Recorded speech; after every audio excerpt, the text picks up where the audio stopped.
Hey, thanks for clicking on the video. This is going to be another episode of SNTR Gaming News, and we're going to be breaking down the Horizon Forbidden West PlayStation 4 gameplay. Many people saying that, cross-gen support for this game was a mistake.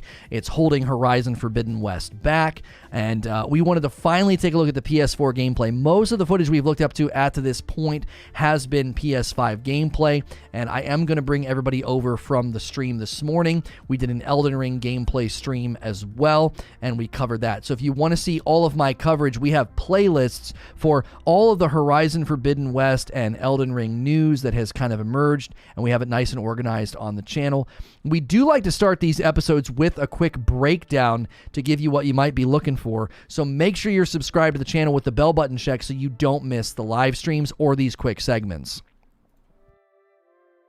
This is an SNTR update. Horizon Forbidden West PS4 gameplay is finally viewable on an official Sony blog, and I believe this puts to bed some of the debate about whether or not cross-gen would be holding this game back. If you're looking for PlayStation 4 play of Horizon Forbidden West, you're curious, you're going to be getting the game on the various systems. Even what's running right up now in the corner is running on a PlayStation 4 Pro, so there's ways to find this on YouTube as well as the official Sony blog if you're worried about what the game is going to look like.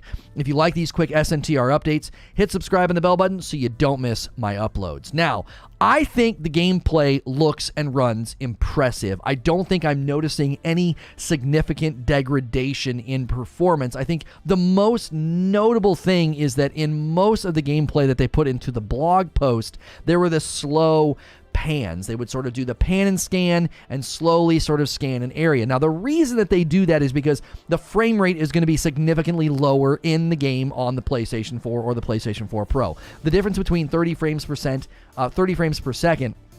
and 60 is notable. It's significant. I know people say they don't really notice it. If you're used to 30 frames per second, it probably won't bother you at all to play it on a PlayStation 4 or a PlayStation 4 Pro. If you get used to 60 frames per second, anything lower than that sort of starts to feel like a slideshow. I thoroughly enjoyed playing God of War and Spider-Man on my PlayStation 4 Pro, but I would actually get headaches at the end of every stream because I had gotten really accustomed to anywhere from 60 to 120 frames per second in most of the games that I had been playing.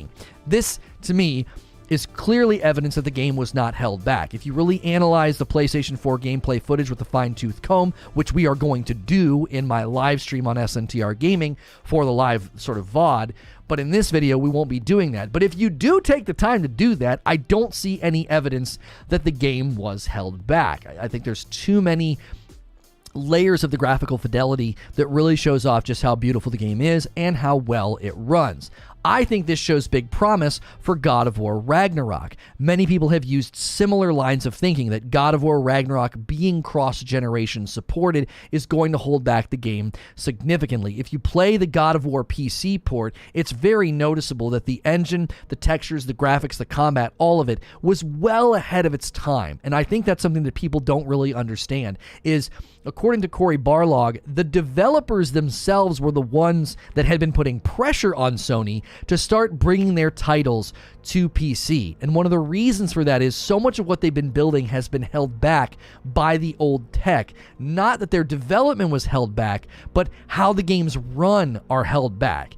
It's so clear when you play any of these games, whether it's Days Gone, God of War, even Horizon Forbidden West. It had some optimization issues when it first came out for PC. When you play these games on PC, it's crystal clear that these games were well ahead of their time, which means they weren't held back by the PS4 with respect to development. They just couldn't look as good as possible, which means if you play them on PC or PS5, you are seeing the game at its best.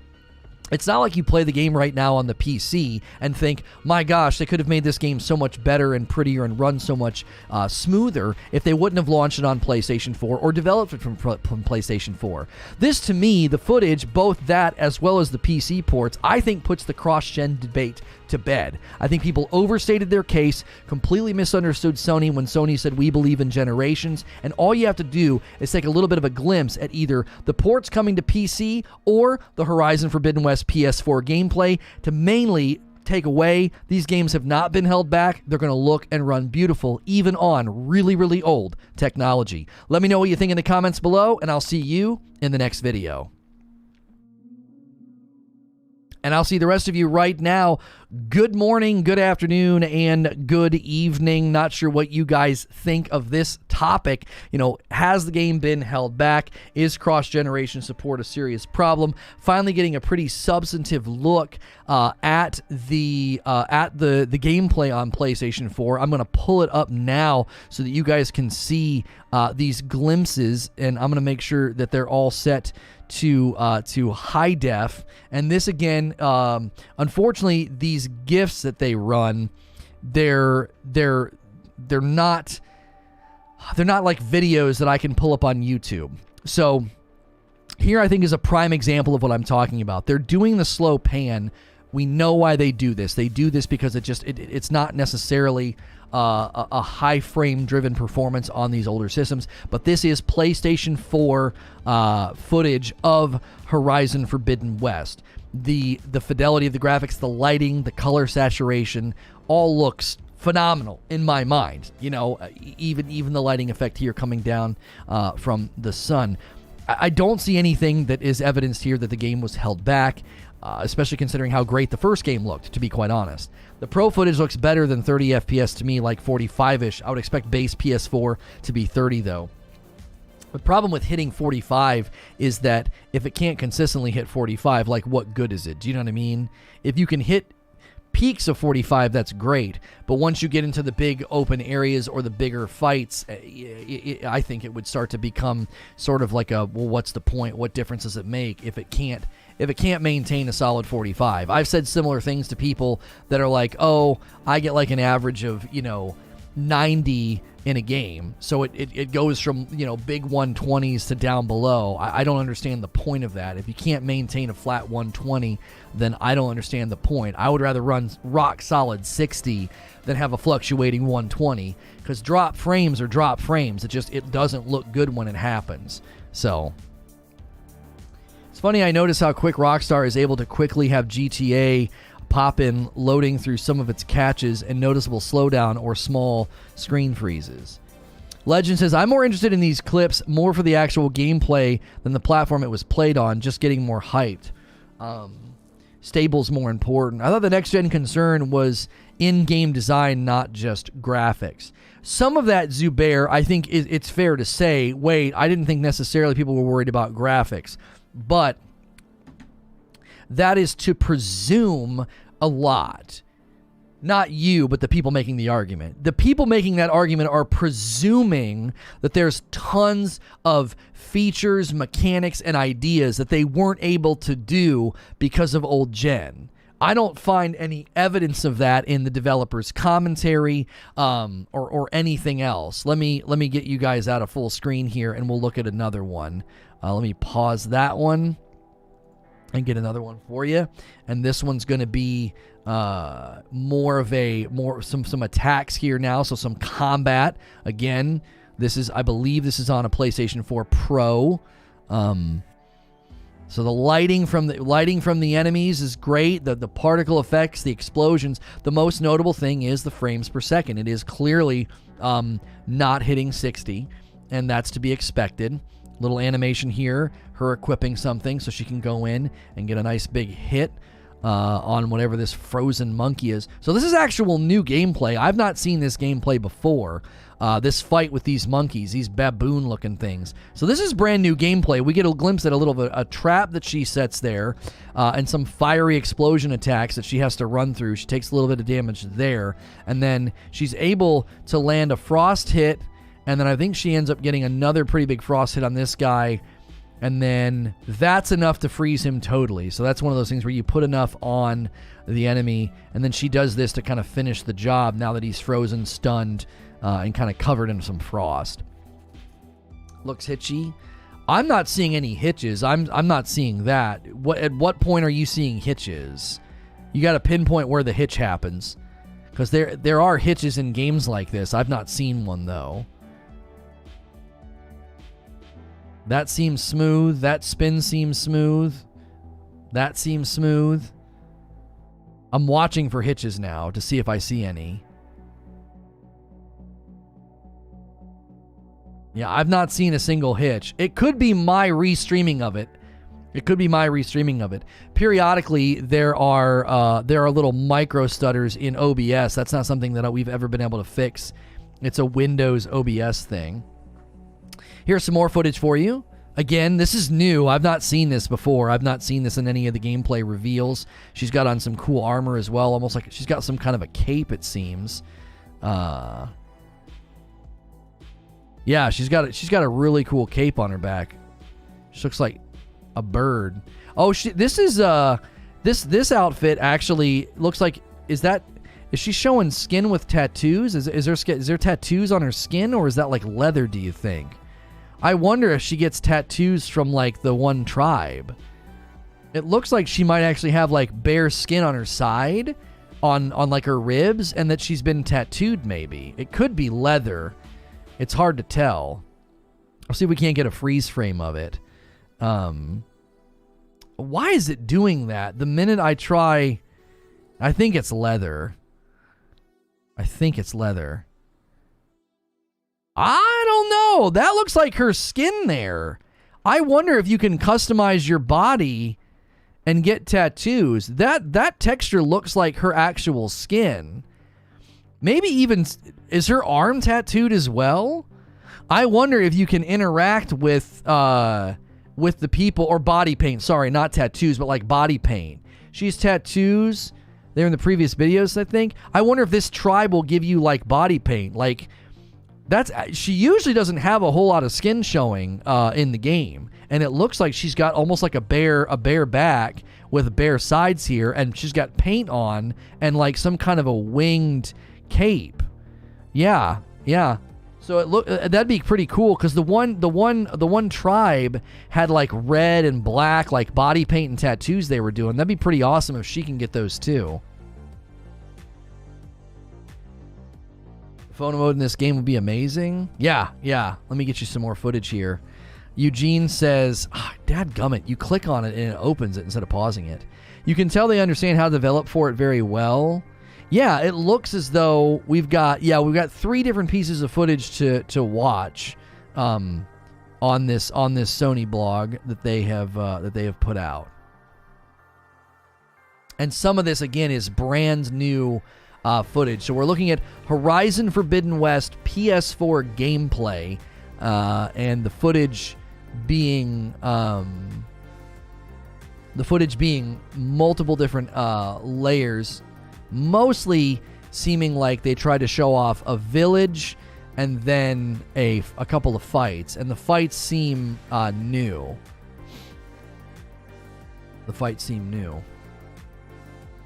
Why is Sea of Thieves trending?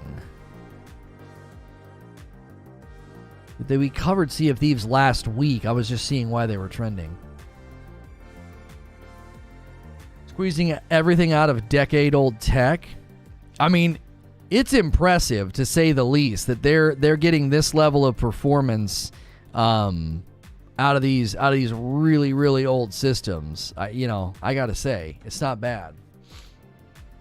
Is that base PS4? This stuff was captured on a PlayStation 4 Pro. So you are looking at the mid-level PlayStation technology. That is something we need to be, cognizant of. We're not watching footage on a base PlayStation 4. This is PlayStation 4 Pro. So that does give you a little bit of extra performance with respect to potentially squeezing a little bit more resolution, or potentially squeezing out the frame rate, a little bit of frame rate. These, I don't know why they did these as animated GIFs. I find that to be really annoying. They're not videos. My PS4 Pro already sounds like a jumbo jet on liftoff. This game will blow it up. This game is good looking at a stable 30. It would be great immersion. To be fair, Miles looked amazing on the PlayStation 4 Pro, but there were bugs and a few crashes during the cutscenes.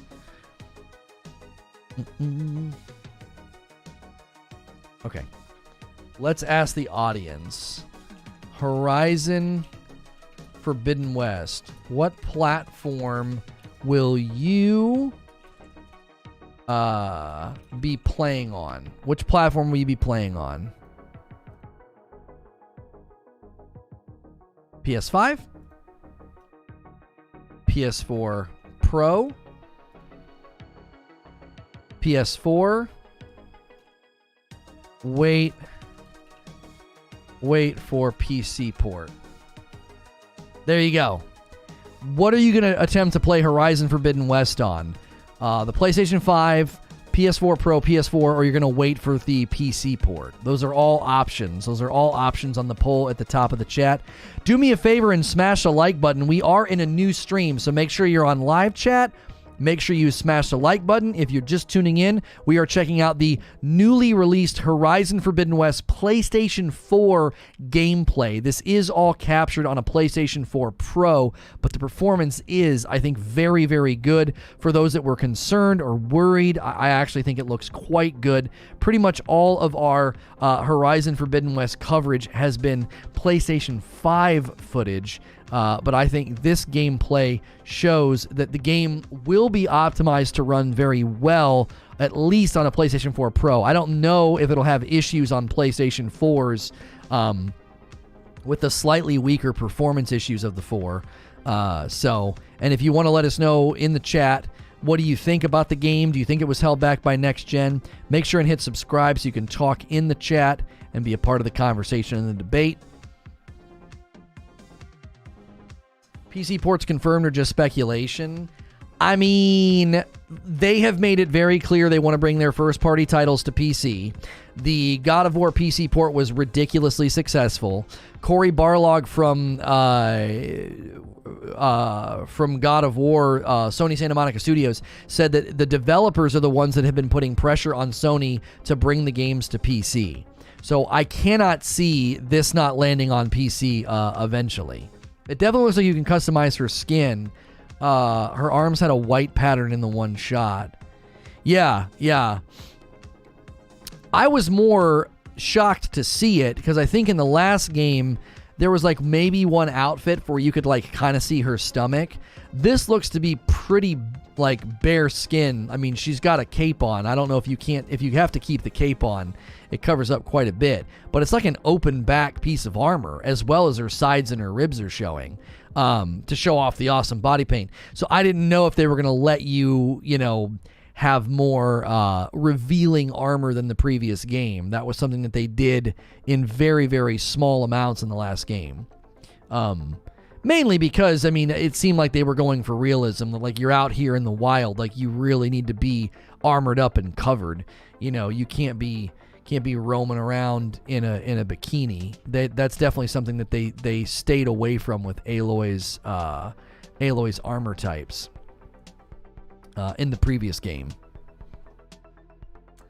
The big question is, will Gran Turismo someday be going to the PC? Yeah, I don't know about that. You're waiting on a port not yet confirmed. Good luck. What do you mean good luck?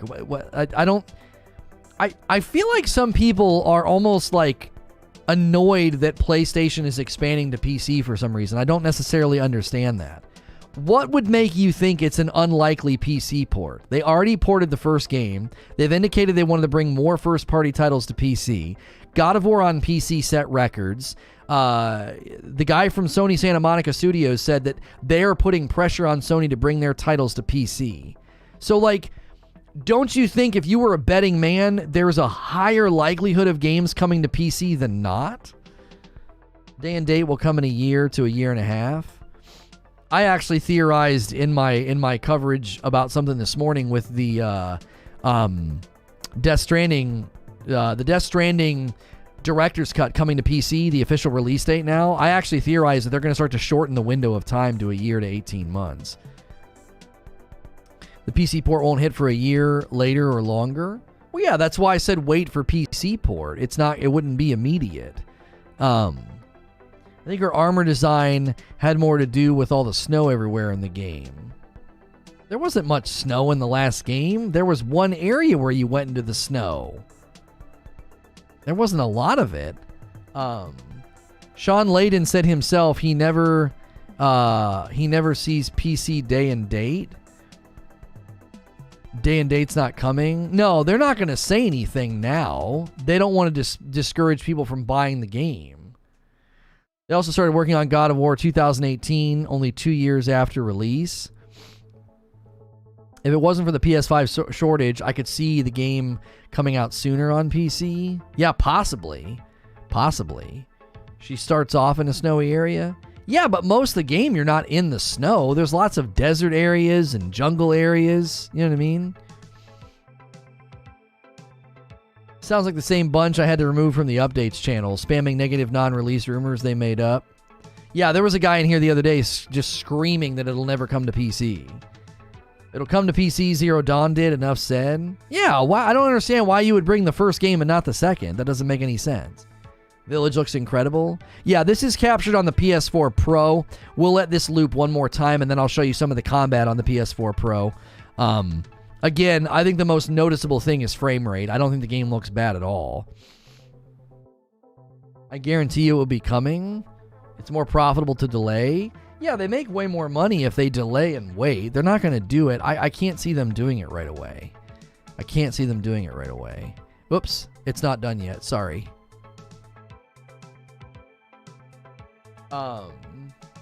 If you see this, say this. No, I'm not a monkey. Shut the frick up. Like, I don't do the dance monkey thing. Like, contribute to the conversation or don't, but I'm not gonna, I don't take orders from some sideliner.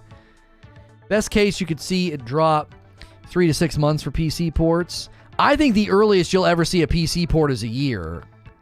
I don't think it'll happen earlier than that. I think they're going to shrink the window 12 to 18 months. That's what I think.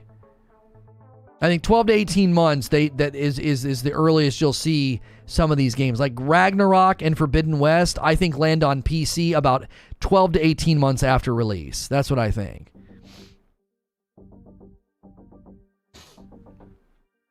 I think it would be in Sony's interest to launch Forbidden West on PC when the DLC launches. No. Again, I don't think so. I don't think they want to detract from console sales and console purchases. It's got to be very, very delicate. Very delicate. They make most of their sales in the first, month to the first year, and then after that, DLC might draw more people in to buy bundle versions and bundle units. God of War PS4 release year was 2018. God of War PC was 2022. Horizon Zero Dawn was 2017. PC was 2020. Yeah, so there's no... PC ports usually arrive after 3 years from console release. With respect, Savage Sharkbite, your logic is just so inherently flawed. You can't say usually. Those were the first, and after they did that, they've now expressed interest in doing it more regularly. There is no usually or normative example. Those are the firsts. You don't have an industry standard yet. In 5 to 10 years, you might have an industry standard, a discernible pattern of how long Sony games take to come to PC. You're making a big like, I think it's a leap to be like, oh, these two games, this is how it'll happen from here on out. No, those two games were probably, again, according to Cory Barlog, they were putting pressure on Sony to bring games to PC. It wasn't in the initial plan. 12 months would be the absolute earliest, but that's pushing it. You have to have a port studio team in place. That's right. Days Gone came out in 2019. Yeah, the Days Gone port came out, what, like a year later? Yeah, that's the real question. Days Gone release. When did it release? April of 2019. April of 2019. And it released on PC... come on. May of 2021. So it took 2 years. So you have an example of it taking 4 years. You have an example of it taking 3 years. And you have an example of it taking 2 years. We don't have a common theme here. We don't. We don't have a common theme. If anything, it looks like they're willing to do it when it makes sense, not some like hard written standard of it needs to be this long. They could easily do it in 18 months. And that would be a year and a half. That would be quicker than Days Gone got its port. There's no hard-written standard right now. There simply isn't. Let me get you another piece of footage here. Okay.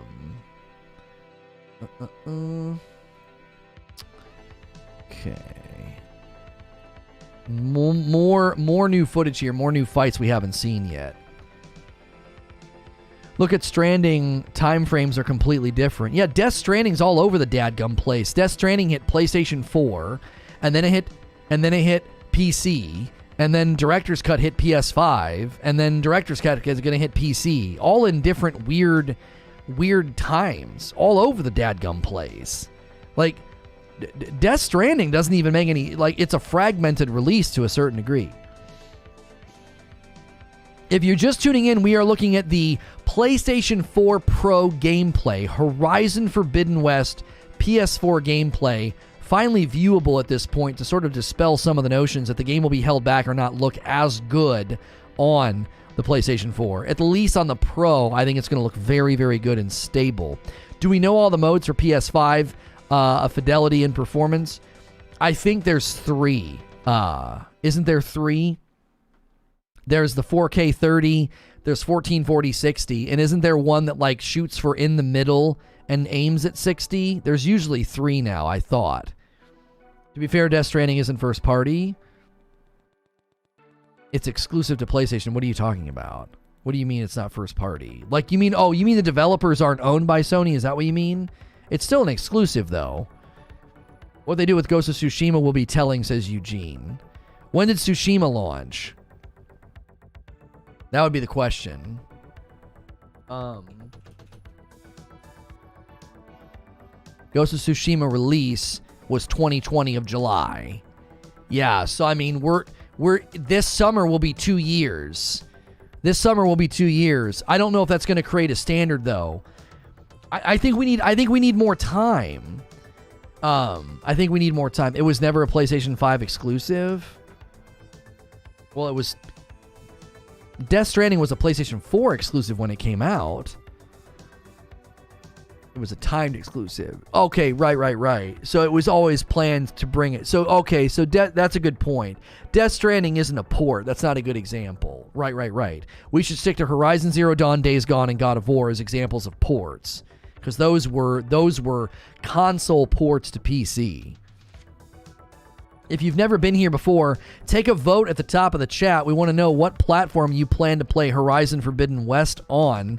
If you're not subbed to the channel, you can sub and then talk in the chat. It's totally free to subscribe. I am a Safe for Work broadcaster. Usually we are in this scene doing a video game talk show, but today we are looking at Horizon Forbidden West PlayStation 4 footage that was released over the weekend. It's console exclusive. Well, now, yes, that's what you mean by first party. Got it. Let's take a look at the poll results here. Only been up for 12 minutes, already over 200 votes. Most people picking the PS5, 58%. 5% saying PS4, 12% saying the PlayStation 4, and then 25% of you are saying you'll wait for a PC port. So that's a pretty good spread on the poll of results. I'd love to see more likes on this video. Thank you, Mrs. Bloodhound. I truly think it all depends on the title, and we'll get a better idea of regular service when regular service is resumed.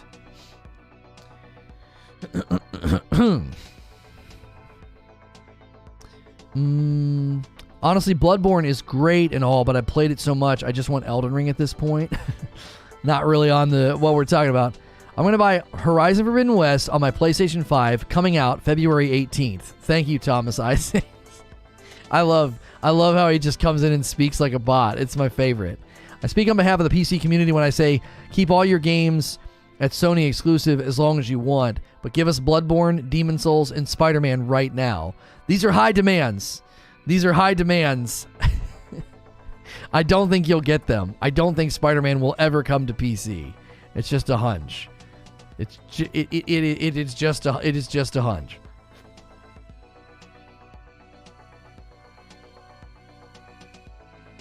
Yeah, they've said multiple times they don't do parallel development, so there won't be a PlayStation 5 and PC simultaneous launch. They won't do that. So right now, the standard from Sony seems to be successful game launch, let it sit for a while, and then get another company to port the game. That seems to be the standard. That seems to be their approach, which means you won't see a game come to PC that quickly. You won't. And this is PlayStation 4 Pro footage. This is not PlayStation 4 footage, but PlayStation 4 Pro footage.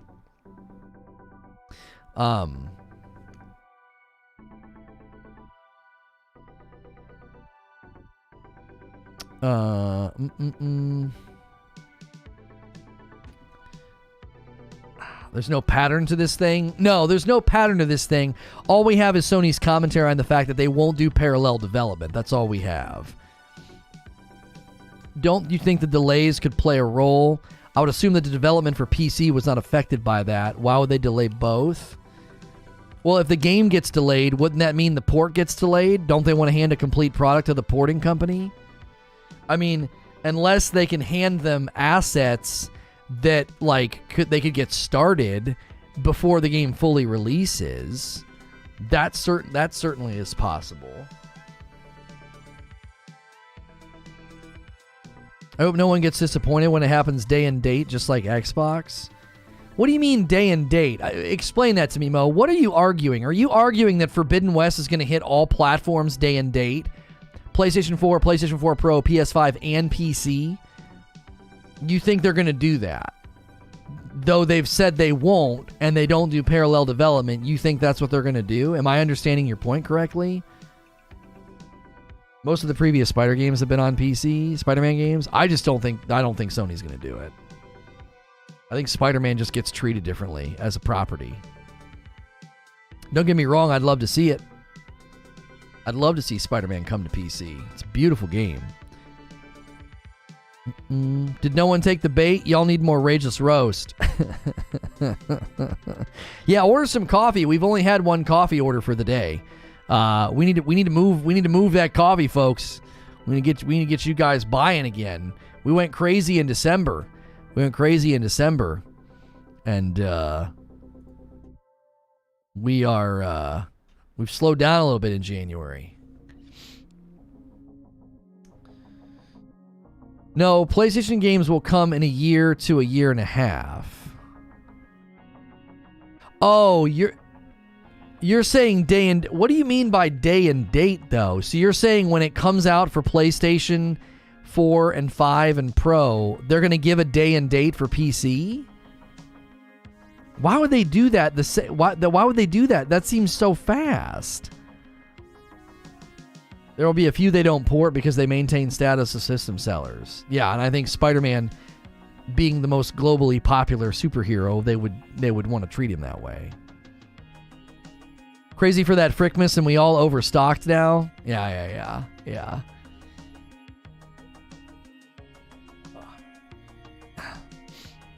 We have some plans. We have some plans for Frickmas that we I don't know if we've not put it into place yet. We'll probably do that this week, so keep your eyes open for that as well.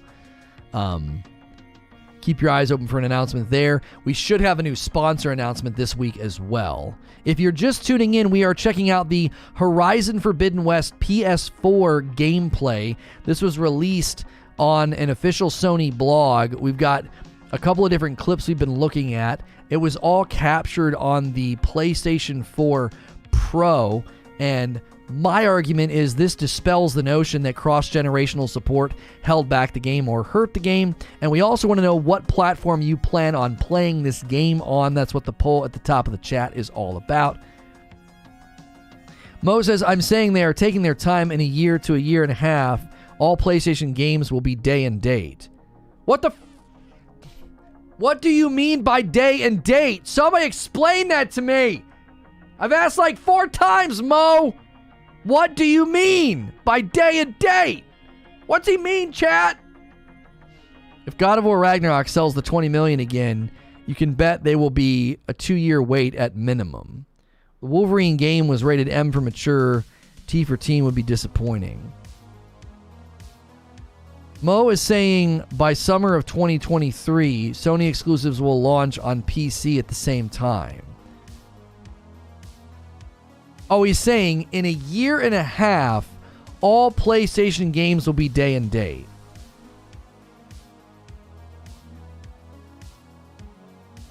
Okay, so he's saying middle of the year next year, every time a Sony game comes out, it'll come out for PC at the same time. Literally no.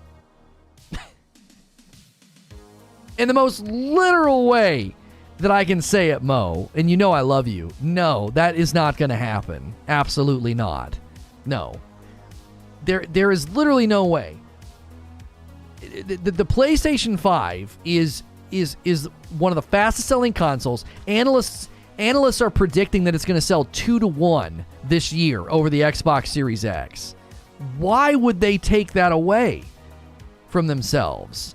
The PC market is set to grow at an astronomical rate over the next 5 years. Why would they give that market a great incentive to never buy a PlayStation 5? Have you seen the people on Reddit, the forums, and Twitter saying that God of War Ragnarok was so good on PC? They are now trying to get PlayStation 5s. Why? Because they don't want to wait. If you remove the need to wait for the largest growth gaming market set to exist, no. Spartacus will not compete if they don't. Oh, I see what Mo is saying. No, he might actually not be making a terrible argument. I still don't think it'll happen. But here's his argument. How is Spartacus supposed to compete with an ecosystem Game Pass if the ecosystem isn't unified? That's what his argumentation is. He's just slow to get there. It's not that it's a bad argument. It's that he isn't getting there very fast. So if Spartacus wants to compete, in Mo's mind, at some point in the future, whether it's 2023 or beyond, they'll have to unify their ecosystem. I still say no. I still say no. You said Ragnarok? I think you mean God of War 2018. No, I said what I meant. God of War on PC, there's tons of people that just played God of War on PC, and now they want to get a PlayStation 5 for Ragnarok. Maybe I did misspeak. I don't know. That's the point I was trying to make. If I misspoke, I'm sorry. There are literal people right now who have experienced God of War on PC actively seeking out PlayStation 5s because they want to be able to play Ragnarok. So they're a convert. They're a system convert. A potential and desiring system convert. Now, the pushback to Mo's argumentation about Spartacus is Spartacus doesn't necessarily need to compete with Microsoft's ecosystem because Microsoft's business strategy is very different than Sony's. Sony's business strategy is not necessarily to create a holistic PC ecosystem with their console. That's not something that they're necessarily looking to do. You said Ragnarok by accident? Okay, sorry, yeah. I don't know if they're gonna want Spartacus to be a 1-to-1 competition with I don't know.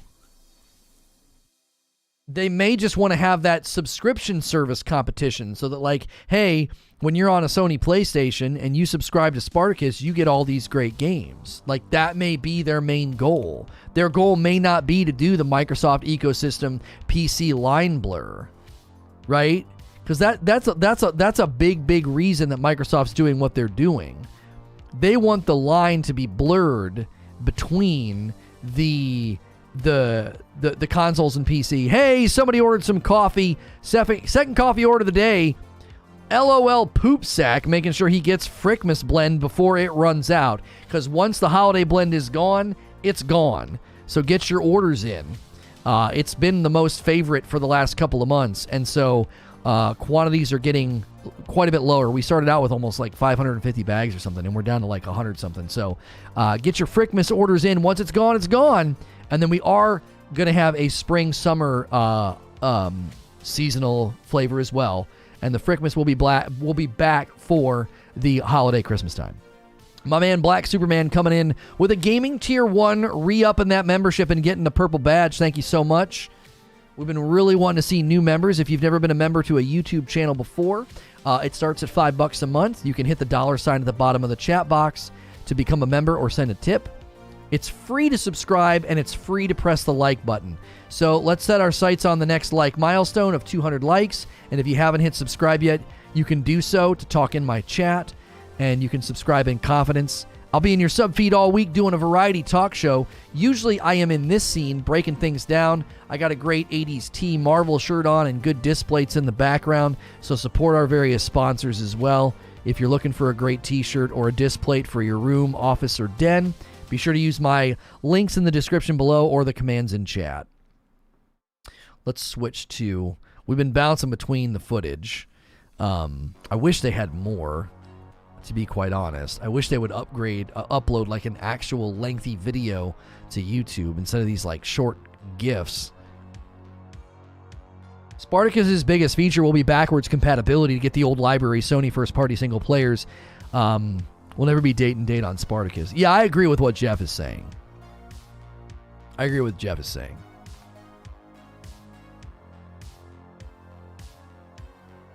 I don't think Spartacus will be doing day and date. I don't think so. Sony is selling hardware to sell you exclusive software business. I mean, I think Sony's efforts to bring their titles to PC, I think makes perfectly good sense. But I don't think they're going to do it in a way that blurs the line. In a way that blurs the line between like the PlayStation and the PC. I don't think that's something that they're doing. I really, really don't. I don't think that's part of their marketing structure. I think that's definitely part of Microsoft's ecosystem and marketing structure is they want there to be like a blurred line between they just want an ecosystem that you exist on. Sony's not necessarily looking to do that from what I can tell. There's a reason why one of the biggest leaked features is extended demos. They aren't releasing big titles on their sub-service day one. I'm glad they are working to preserve their old titles. Just know that when it happens, Mo told you so. Yeah, like Psychonauts 2 winning Game of the Year. Do you know how far back and large the library is? Yo, Black Adam coming in. We got Black Superman and Black Adam doing memberships. I feel safe. I really, really do. I feel safe. Thank you so much, man. That's a blue badge. I'm actually very excited for Black Adam. I like that Pierce Brosnan is in it. Like, he looks so good. Dumb for online multiplayer through a paywall too, but both Sony and Xbox have them? No. Microsoft's removed that, has it not? For a lot of the Microsoft games, you don't need to pay the subscription service to play online, do you? For certain games, right? For free-to-play games, do you need to pay? I don't think you do. It might be game specific, like game to game. It might be required. Does Insomniac have any games ported to PC? Not at present. No. Ratchet and Clank, Spider-Man, you know. I think we're going to see Returnal come to PC before Ratchet.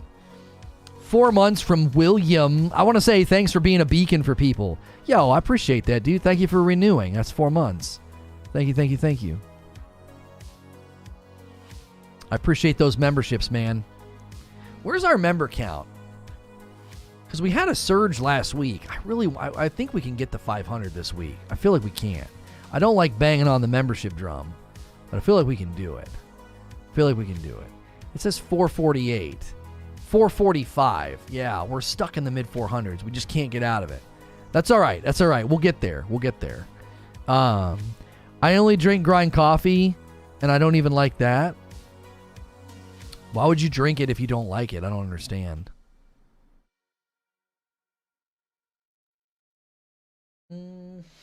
It could be better for Sony overall. I just don't think so. I don't think that Sony, from everything they've said, Mo, you're basing this off of nothing. You're just making a guess in the dark. If you are correct, you won't be correct based on like a knowledgeable prediction. They've said everything to the contrary of what you're saying. That they don't want to do parallel development, which means you couldn't do day-and-day PC releases, right? Like, you have to consider something. There's a huge, huge barrier to what you're claiming, and I'm going to break it down at a software level now, rather than, like, the intentions of the developer, right? Okay?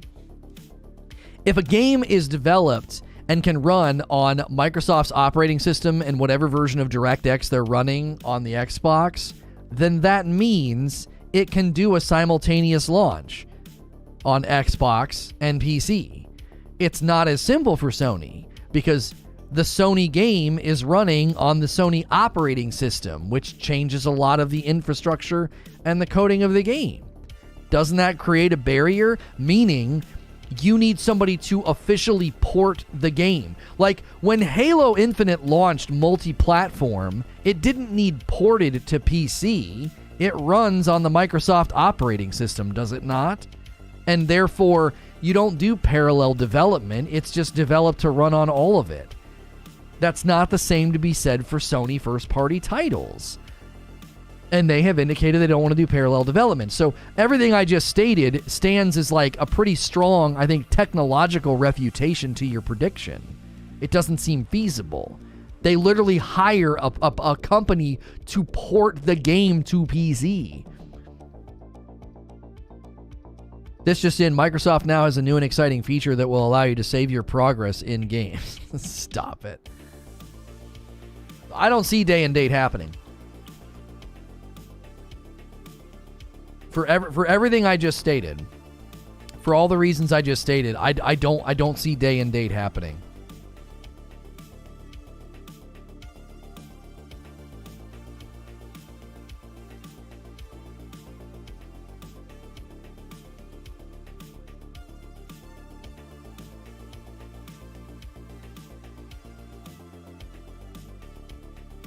No, he's not doing console war.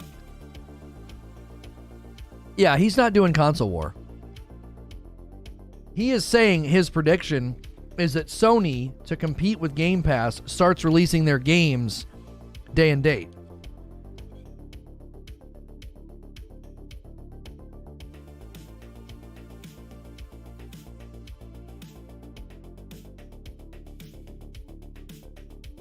Crooked Tongue's coming in with 2 months of membership. Thank you so much. Love the content. Whether I agree or not, you always have interesting viewpoints and deliver it with logic and respect.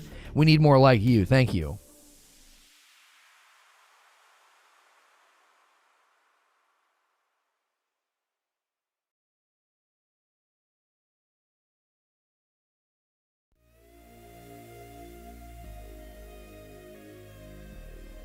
I'm saying this because of the way it's going. Day and date will happen in order to compete.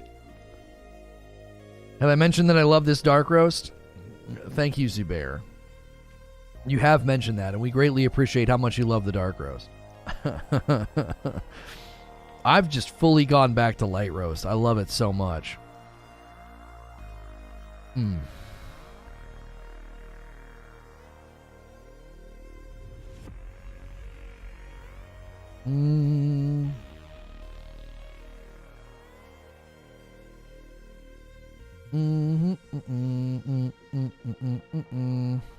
Sorry, having to smack folks in the comments. Guy's like, I'm glad I've clicked on this for 8 minutes that I've already seen. Man, was it that ruined? Did it ruin your day?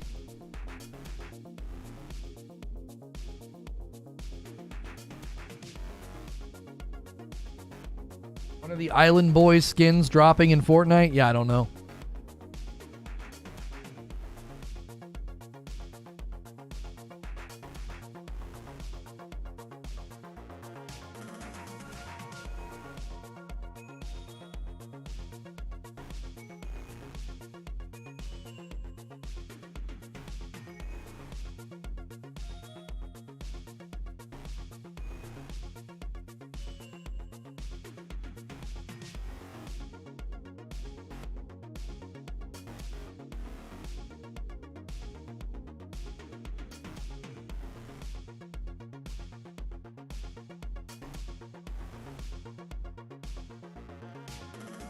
Yeah, we'll do that tomorrow, Creature.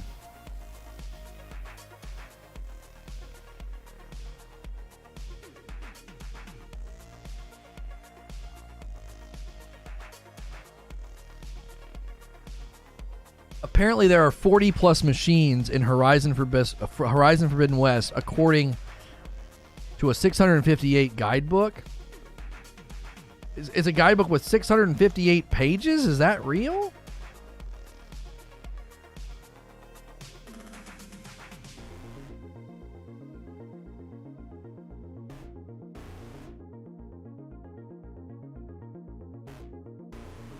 Industry analysts are predicting that Sony will widen the gap 2-1 Xbox this year. Right. Which is why, like, Mo, you keep saying to compete, but what do you mean compete? Compete why? They don't need to compete. They're already winning. You're telling somebody who's winning the console race they need to compete. What do you mean?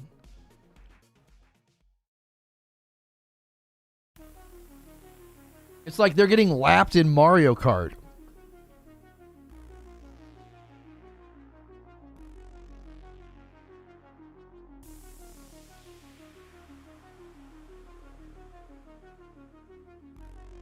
I have a PlayStation 5. Let's check the poll again here. Almost 400 votes. A lot of votes already on the poll. 36 minutes in. Thank you for taking the poll. If you're new and haven't hit subscribe yet, you can contribute to the discussion and the debate in chat. We want to hear from you. Love hearing from new people.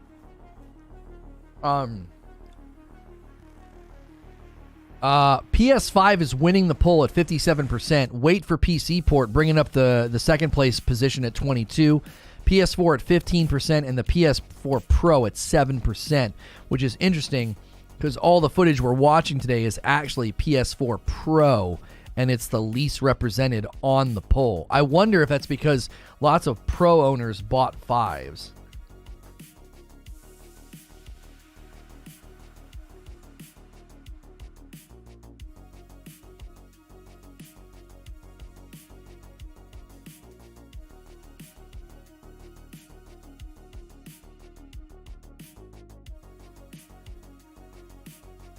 The previous game had about 25 machines for reference, assuming they dropped some, probably around 20 brand new machines. That's pretty exciting.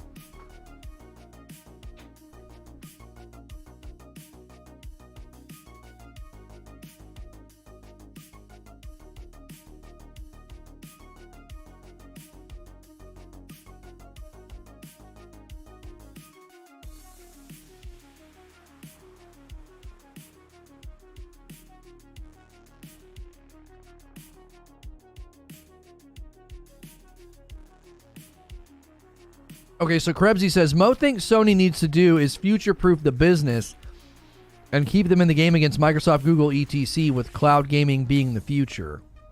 I mean,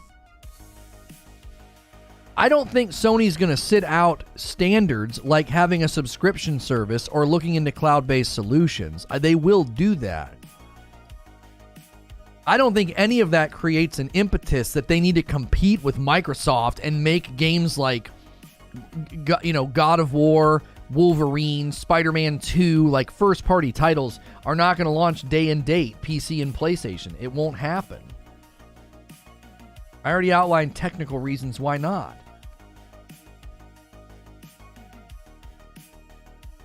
They're not doing parallel development. They hire a company to port over the completed product to PC. That's not the same as what Microsoft is doing.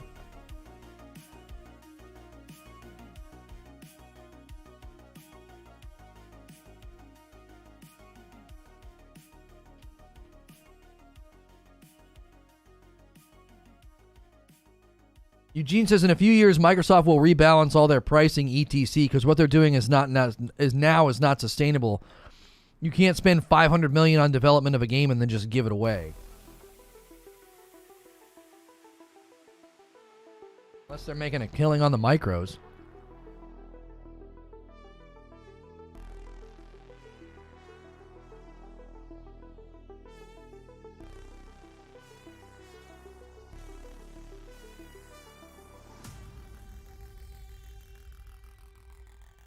Unless they're making a killing on the micros.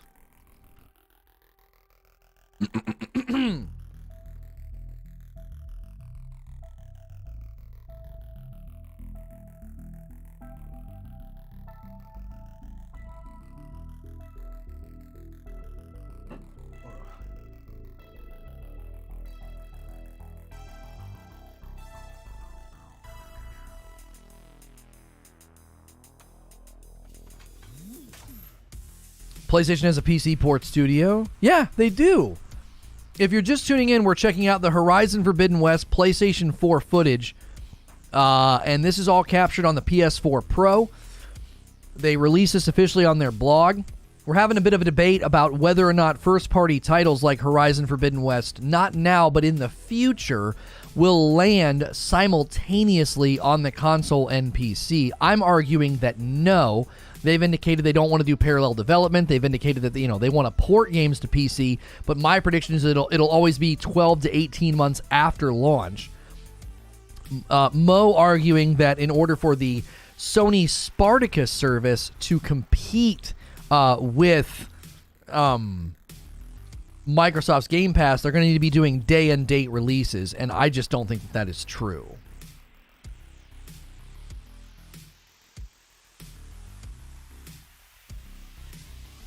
How can you say it's not sustainable when they say it is? I'm not sure what you're talking about. About Halo? I think Halo is sustainable because they have a 10-year plan and they'll make the money back in micros. I think Halo's in the red right now, and I think they hit black and they hit green over the next 3 years in micro spending. Because all the reports show that when you make a game free to play, micro spending increases dramatically because people feel, well, I didn't spend any money buying the game, so I'll spend more in the store. This is like it's a pretty tried and true tested model at this point.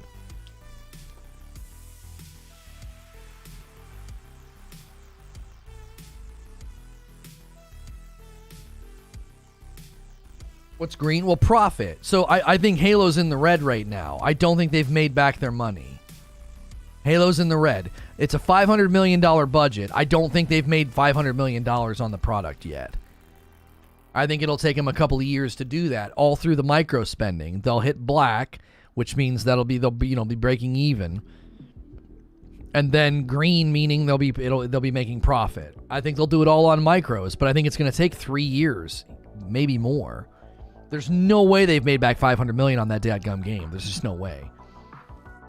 I don't know. I could be wrong because their player base numbers weren't too bad, and if everybody spent money on the battle pass in great quantities, I mean, maybe they already did make back the money. I might be underestimating the profitability of Halo Infinite given the reach of a free-to-play game like that. You know what I mean?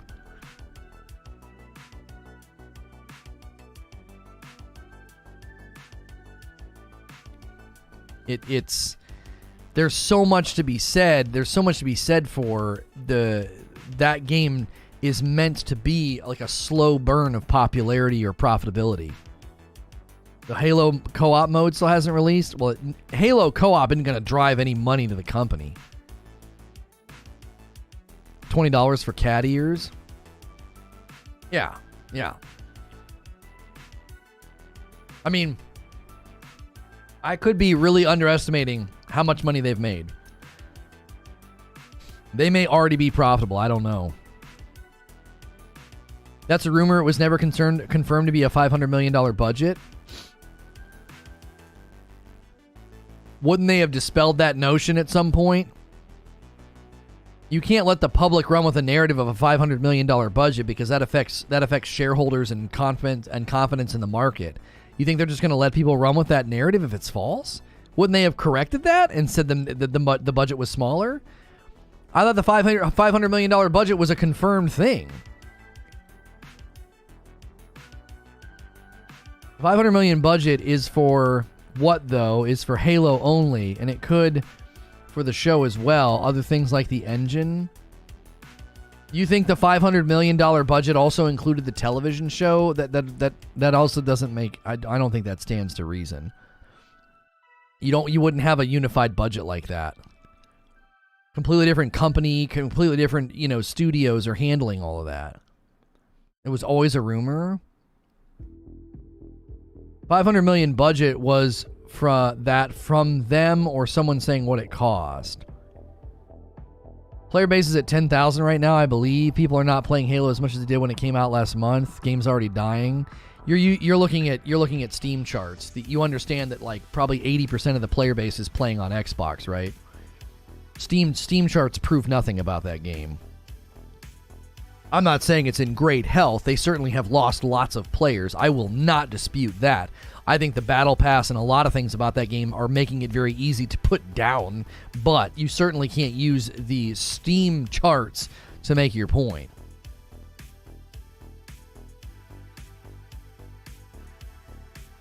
$98% on Xbox? Yeah, I don't think the Steam charts represent a very large portion of that community. Not at all. Not at all.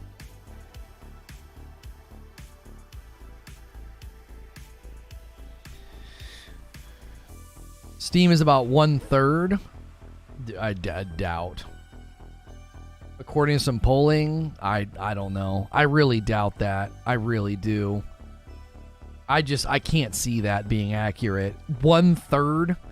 33%?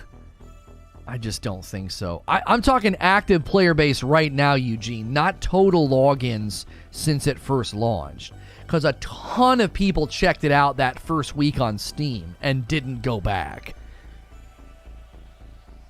A ton checked it out. Active player base right now, I can't see that being true.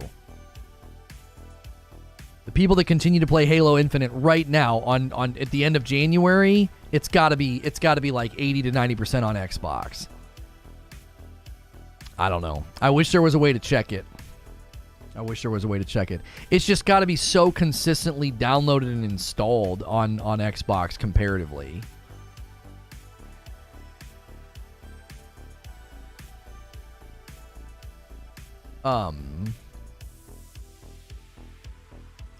What did Jeff say?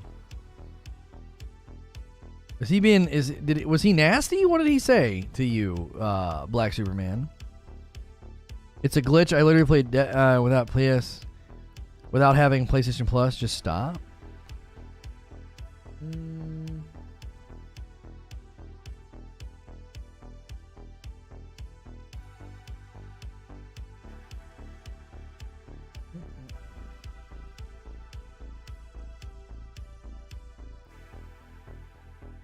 Sony buying Bungie? No. I really and severely doubt that would ever happen. Oh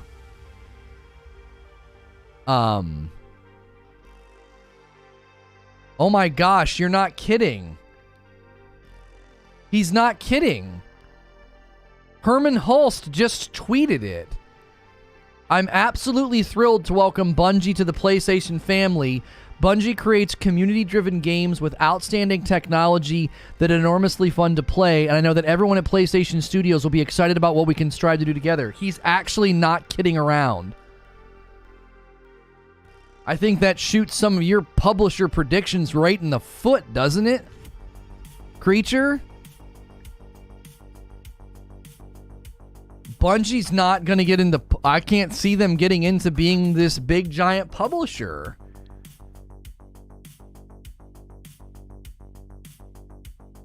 Yes, Valkyrie is staying on YouTube. Yes. Valkyrie is staying on YouTube. Thank the fricking maker. Oh, golly. This is so good. I was so fricking worried. I was worried. I was so worried we were going to lose Val.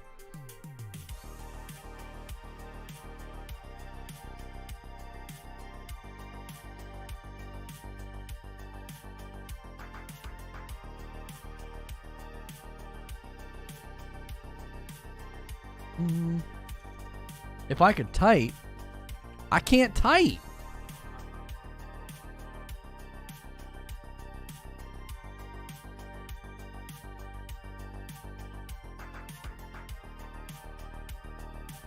And it says YouTube Gaming at the end, too. They're once again going like YouTube Gaming. She's using... She uses a purple towel. She slaps down a blue mug, and she gets red stuff on her face, and she cleans it off with the purple towel. I freaking love it. I freaking love it. I love it, dude. The low-key shade. The low-key shade. I can't believe they're buying Bungie. It effed my creature, called it all the way up. So, okay, we gotta dadgummit, that means we gotta cover this tomorrow. This means that Bungie's whole we're going off on our own thing, has it not worked out all that well? Right?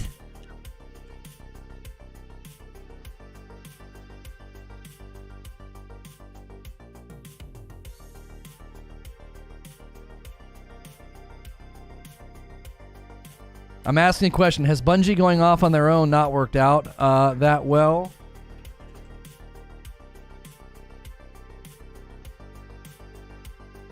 This seems pretty fast after going independent.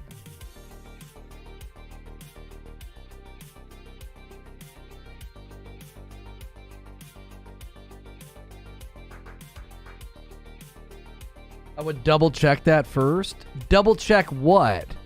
Herman Hulst, who is the head of PlayStation Studios, tweeted it. What do you mean double check? I'm not reading some rumor mill blog.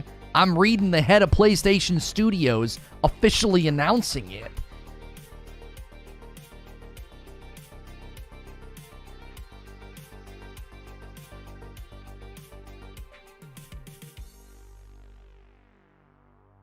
$3.6 billion.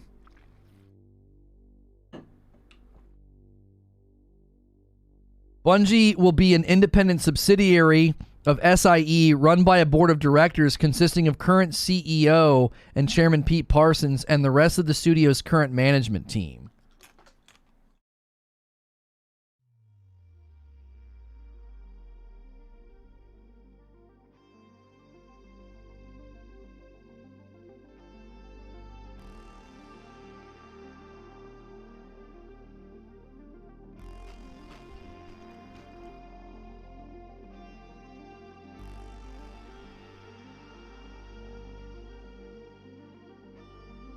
We will continue to independently publish and creatively develop our games. We will continue to drive one unified Bungie community. Our games will continue to be where our community is, wherever they choose to play. With the SIE support, the most immediate change you will see is an acceleration in hiring talent across the entire studio to support our ambitious vision. If this speaks to you and you want to help us out, we are hiring for Destiny 2 and beyond.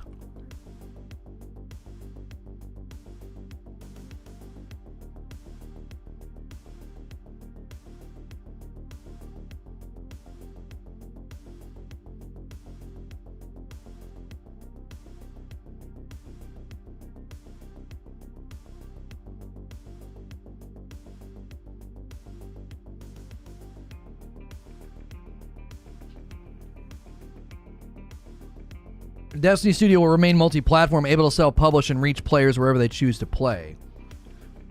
Yeah, but why would you go independent? And, like, I guess they needed money.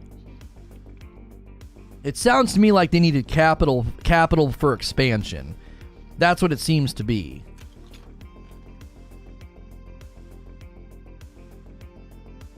This move to me, my freaking mouse on my PC is dying. My gaming rig. This acquisition to me is because Bungie's trying to expand and they need capital to do it.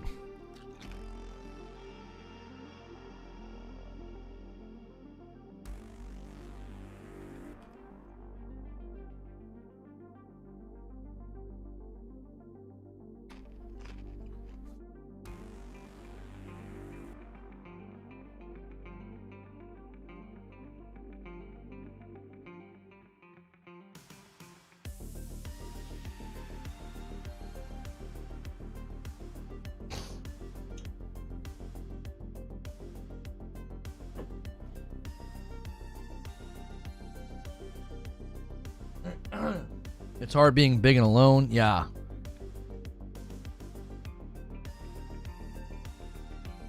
Yeah, Creature thinks it's because of the investigations that they had to get out, and now they're trying to now they need new ownership or something. I don't know.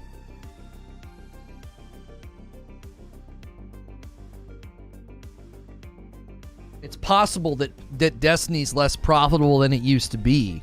Maybe they thought Destiny was going to be profitable enough for them to expand all these studios and all these things they wanted to do. And maybe they would. I don't know. Why would you it's like I said. It seems like they need capital for expansion. That's why you would agree to this.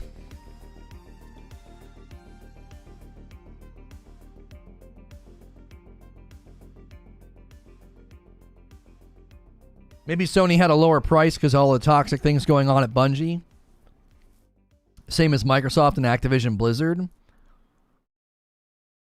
I have it on good authority that some of the problems and misconduct at Bungie was related to Parsons. So Parsons is being left in his position, but that might not be a permanent thing. I don't know. Bungie's trying to get in front of this, claiming they're still going to be independently developing, right? So this is what they have to say. With Sony Interactive, the potential for our universe is unlimited. Our future games will take bold steps into unexplored spaces for Bungie, continue to push the boundaries of what is possible, and will always be built on a foundation of creating meaningful, lifelong relationships with memories. Okay, that's just a bunch of frickin' fluff. That means fricking nothing, right? We remain in charge of our destiny, and you can click on that for whatever reason. We will continue to independently publish and creatively develop our games. We will continue to drive one unified Bungie community. Our games will continue to be where our community is, wherever they choose to play. So they're dispelling the notion of this meaning that their games will land on Sony only. I find it funny that they left Microsoft, left Activision because of a bad partnership and wanted to be independent, but 2 years later they're crawling back to Sony.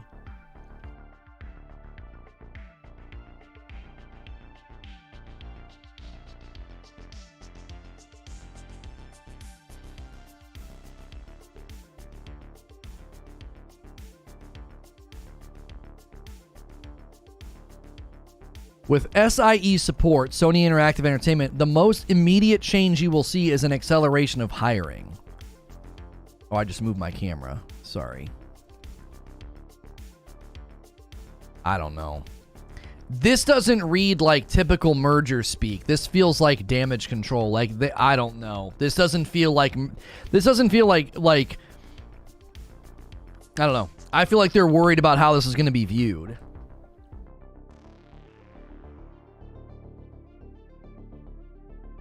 In their defense, they probably weren't planning on the sickie. They bought Bungie for $3.6 billion.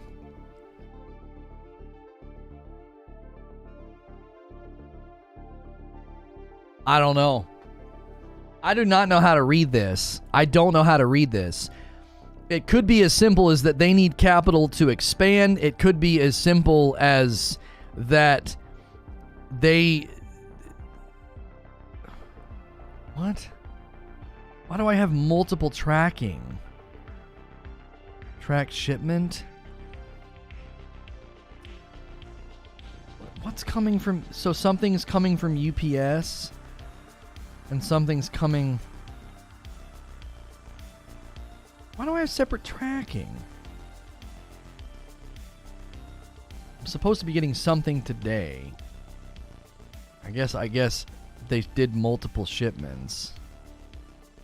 Whatever.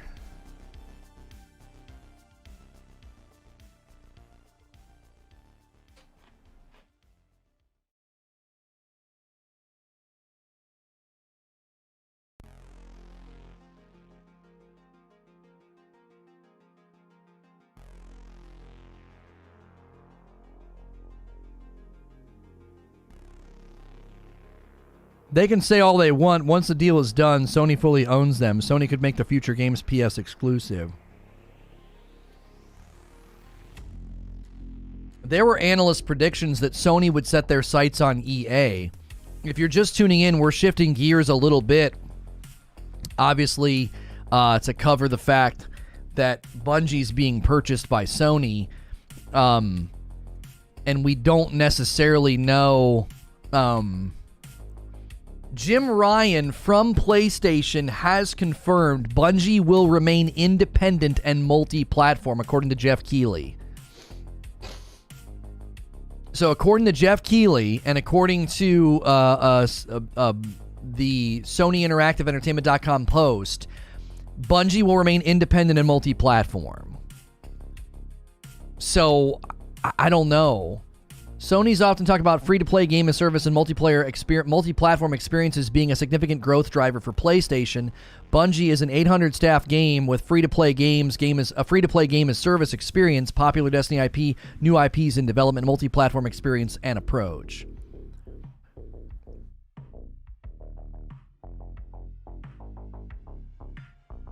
I don't know.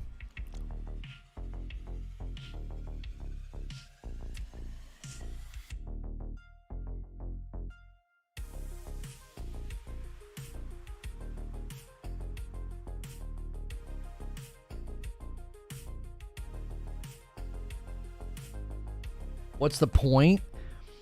I'm telling you, the way this reads to me, it is they need capital for expansion. I don't know if this is some sort of like,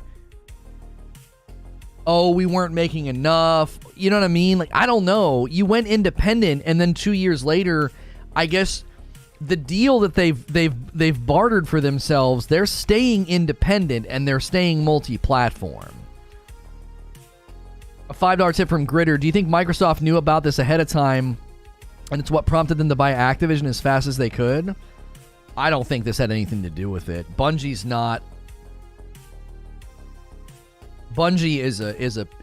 a drop in the bucket compared to Activision Blizzard IP. You're talking about a couple $1 billion purchase compared to $70 billion purchase? I don't know.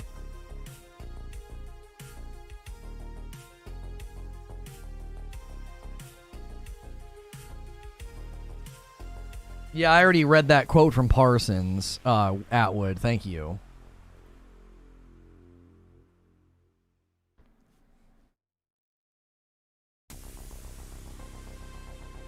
Somebody said Sony is bleeding? What do you mean? How is Sony bleeding? They're selling 2-to-1 consoles to Xbox. Their market reach is significantly larger than Microsoft's market reach.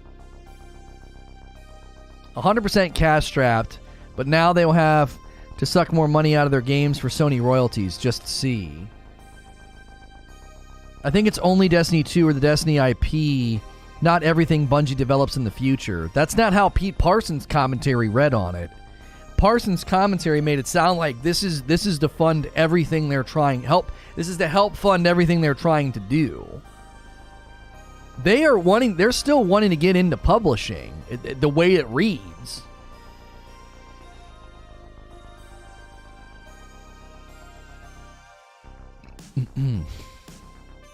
The only good that could come out of this is if PlayStation could help Lono and unban him. That's not going to happen. Bungie's still going to operate independent. Oops, I clicked on this and didn't mean to. I think Bungie will go exclusive, or maybe Jim Ryan has other plans in mind. More than just funding, they will be able to cooperate with other studios in development. Bungie's going to require royalty sharing. Bad move by them. Right, so that's what somebody said in chat a little bit ago. They're going to have to increase micros to create better royalty share for themselves. I mean, they bought them for $3.6 billion.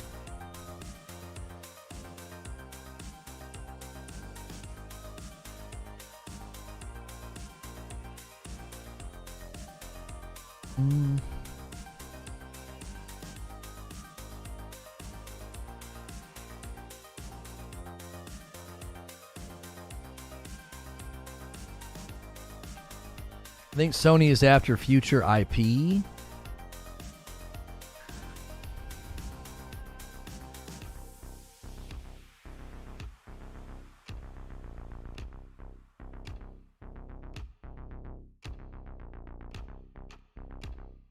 Don't get it twisted, Loney. Sony is bleeding. The PlayStation is their best asset. You think Sony is bleeding and the PlayStation is their best asset?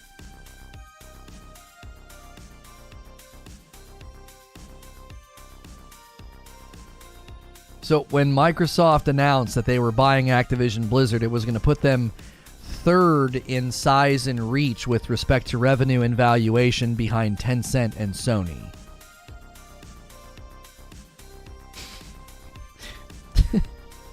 You serious, Clark?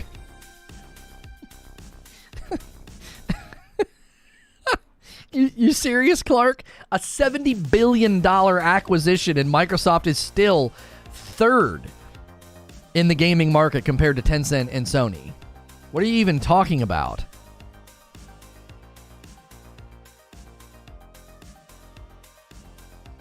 Those thinking Sony is bleeding and their PlayStation is their only moneymaker. Spider-Man No Way Home would like a word with you. Yeah, I don't understand what you're honestly talking about.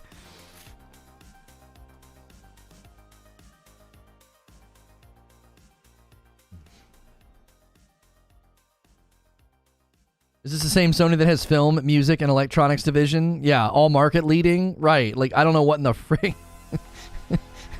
What market report, what financial analyst did you consult to conclude that Sony is bleeding? Like, who did you consult? There's rumblings that Sony's planning to acquire EA. Yeah. That's another analyst prediction that they'll go after EA next.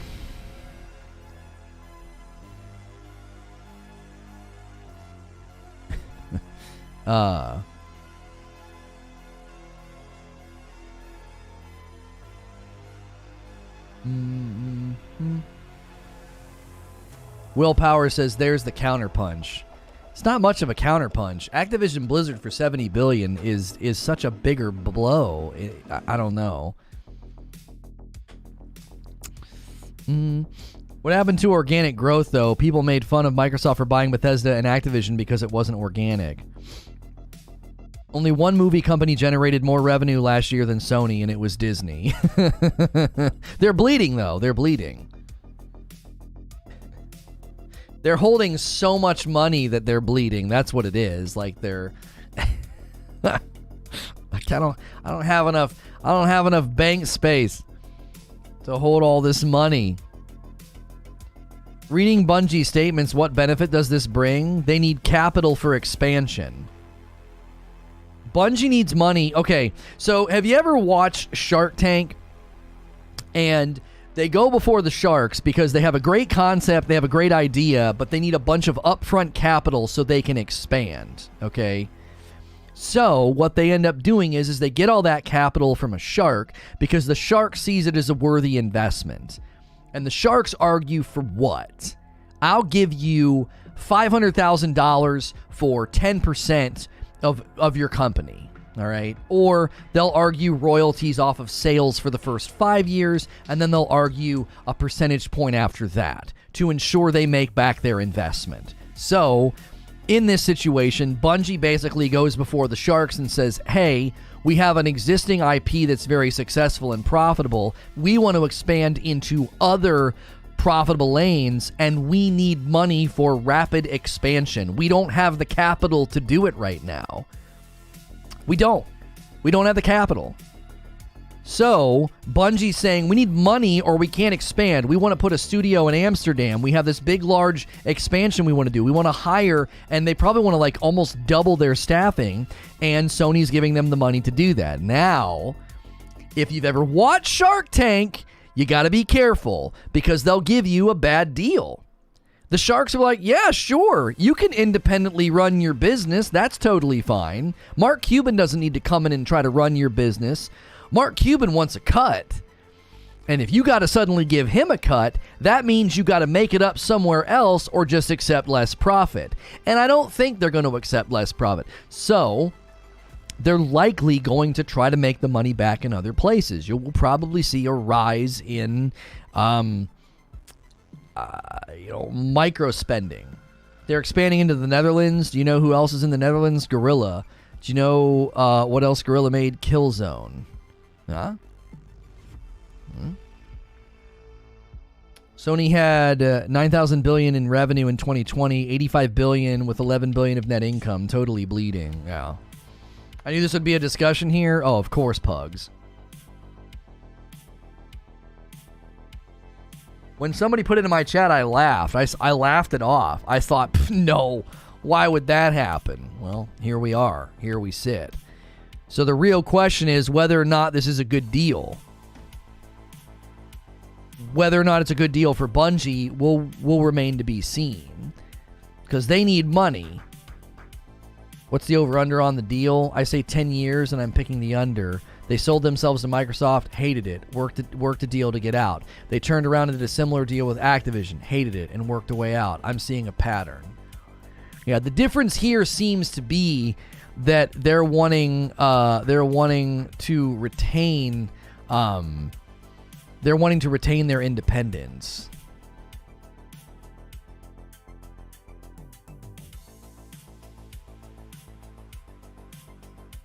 Well,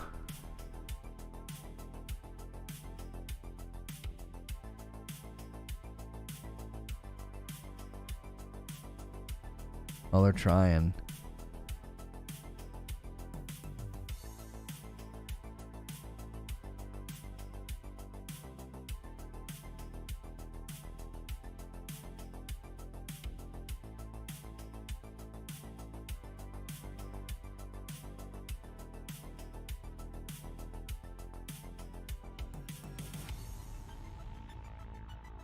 He didn't even know where he is. Golly frick.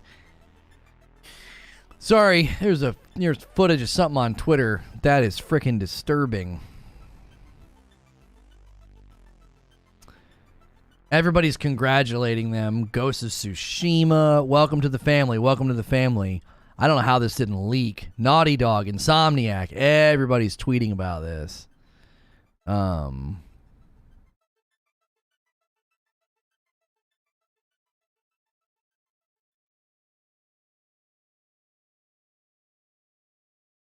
It's a win for Bungie, as long as the deal is good for their content. It might not be good for the gamers. I nearly spat the first bite of my sandwich. There's something specific in this for Sony, just yet to be seen. Sony's good at making good quality games, as Microsoft is bad at all they can do is buy games.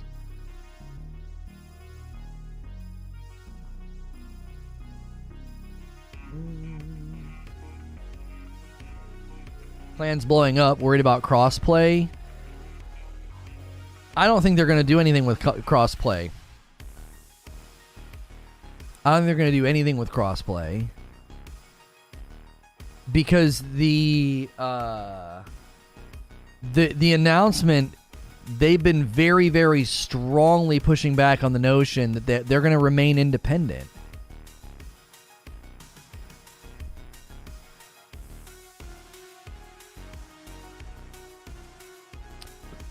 Now Bungie will be forced to make Destiny 3? No, they won't. No, they won't. They're going to operate independent. They were bought for $3.6 billion. According to the deal, they will continue to operate as an independent developer, so they're not going to be forced to do. They're not going to be forced to do a Destiny 3 unless they want to.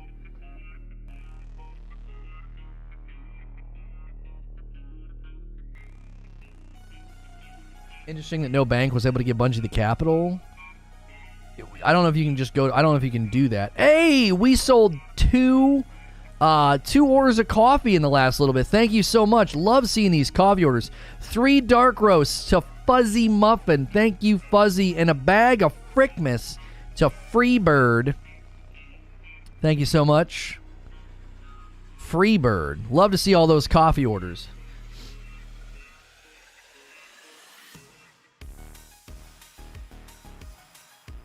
Sony's pretty hands-off with their devs. Yeah, they don't seem to be hyper involved.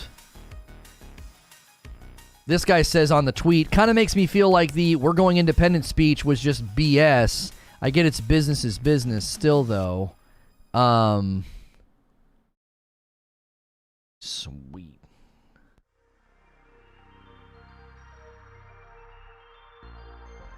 Okay.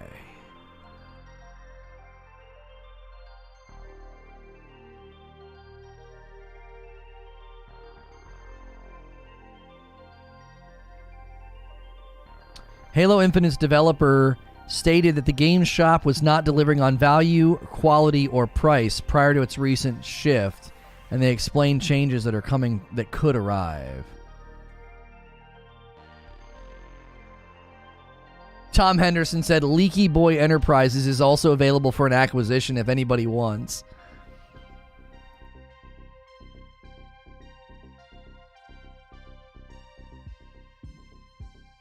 Phil Spencer tweeted.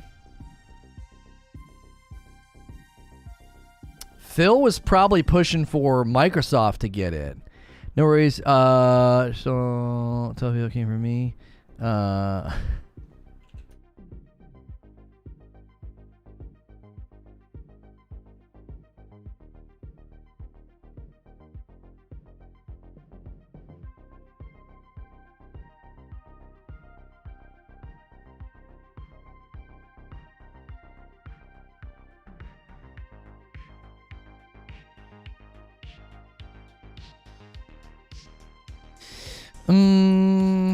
What did Eugene say? We're in the consolidating phase. It's not good.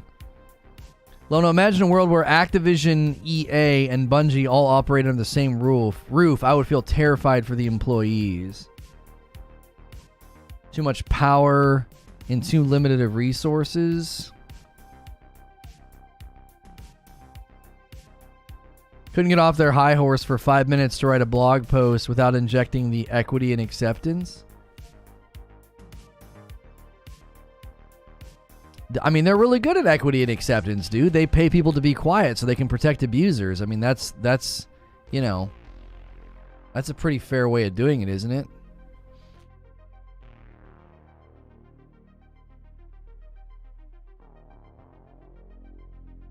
Next 5 or so years is going to be interesting.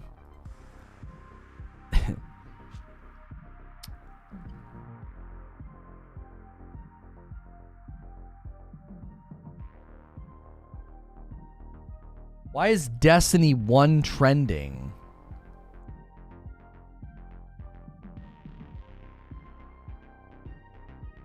Speaking of Sony acquiring Bungie, how are games these days? Remembering Destiny 1's beta. Who made Destiny 1 then? For whatever reason, Destiny 1 is trending.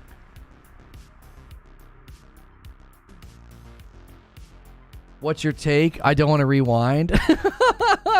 My take is that Bungie apparently needed capital. That's my take.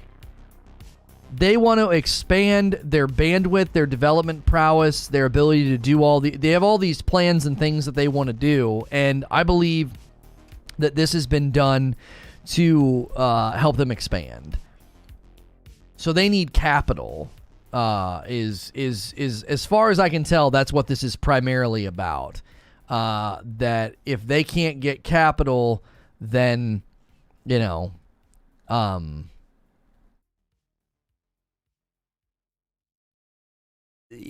they can't do all the things they want to do. That's what it seems like to me. This could be very, very bad long term because, listen, but Sony's not going to just give out $7 billion because they like you. They're going to want ROI on that $7 billion. So the reality is, this could significantly change the way that the way that Bungie structures their games and their monetization structure. You know, they're going to need they're going to need a monetization structure and a revenue generating structure to pay this back. I think Sony overpaid. The biggest thing Bungie has missed are the support studios. Yes. Yeah. Now that I will concede. Bungie at their best with Destiny. Frick this. I don't want to. Bungie at their best with Destiny seemed to be when they had both High Moon and Vicarious building things for them while they worked on other things. That seems to be the way to get it to a golden era. The way to get it to a golden era is to have support studios that can get the game to a status of where they can't get on their own. Look how much they've had to delay. Do you know what I'm saying? Like, they were banging on all cylinders leading up to Forsaken, and even after. And then everything slowed down. You know what I mean?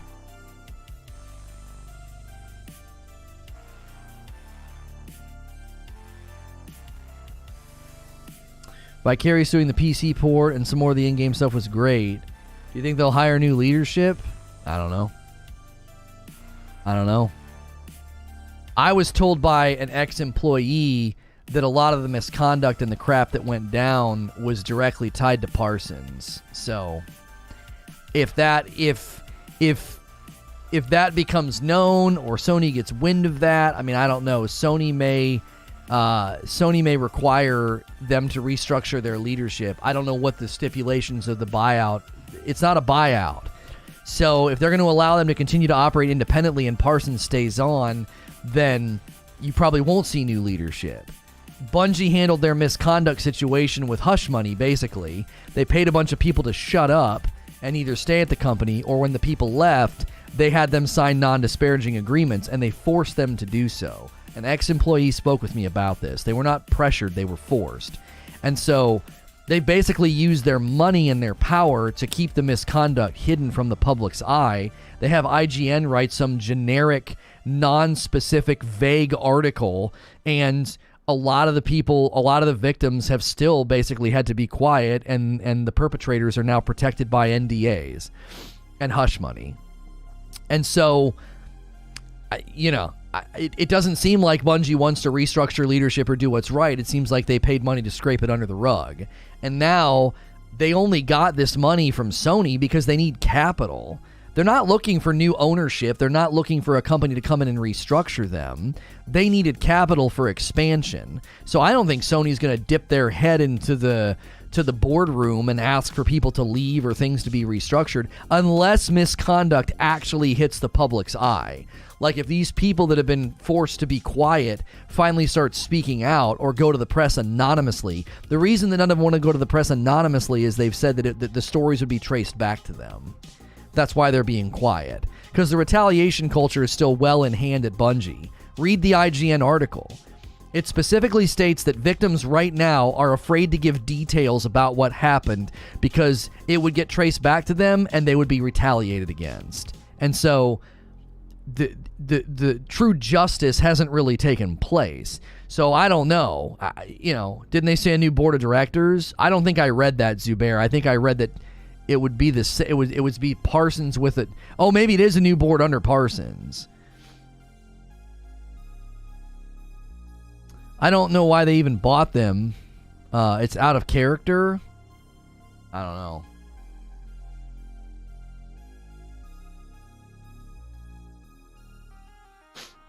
Matter is totally an exclusive now.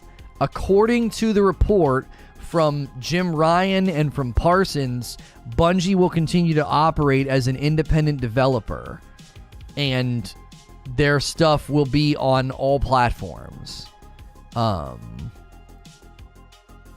So I don't know.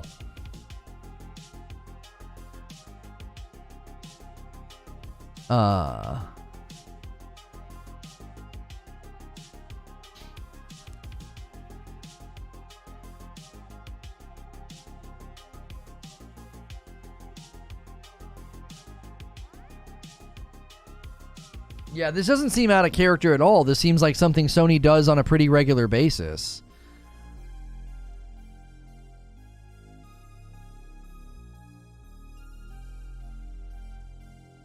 Somebody with a really good observation. Microsoft now owns 2 of the IPs that define the PlayStation 1, and Sony owns the OG makers of Xbox's biggest IP. Yeah, what is 2022? That's exactly right.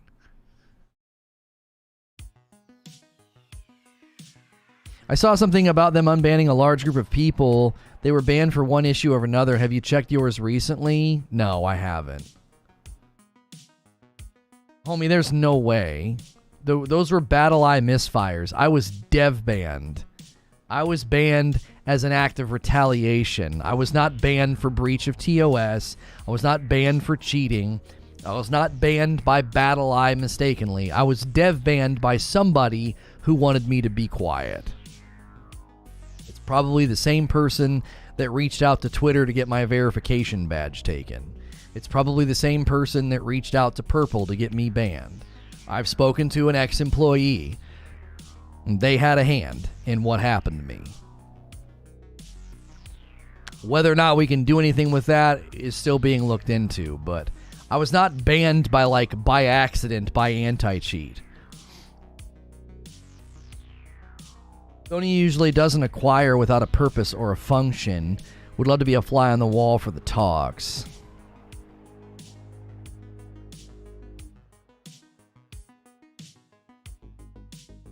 This feels like it might be a Minecraft move by Sony. Keep doing your thing over there and give us back some of the cash. Yeah, maybe. Listen, if you're tuning in, we might want to keep putting this gameplay footage up. If you're tuning in for the Horizon Forbidden West PS4 gameplay, we can talk while the gameplay is at least visible, because this channel is probably getting a bunch of attention because of the news. And so that's probably making YouTube funnel people here for this actual gameplay footage. So I'll cycle the gameplay footage. We debated, and we want to know, if you're going to be getting Horizon Forbidden West, what platform will you be playing on? The poll is at the top of the chat. Very strong results on the poll. I don't want to get bogged down into this. As far as I can tell, Bungie needed capital for expansion. They need to hire a lot of people. They basically need other studios to support them the way they did with High Moon and Vicarious Visions. Banning you to be quiet is like trying to calm a badger by putting on a wasp costume and poking it with a stick. Yeah. No. Joke's on them. All of our channels and our brand are much stronger now that we're not, now that we're not forced to cover one game. We're able to cover some of the biggest and most far-reaching globally franchises this year. We're going to be covering some of the most popular games in the world, as opposed to covering one game that's very popular in the West. This game makes me wish I could find a PS5 retail.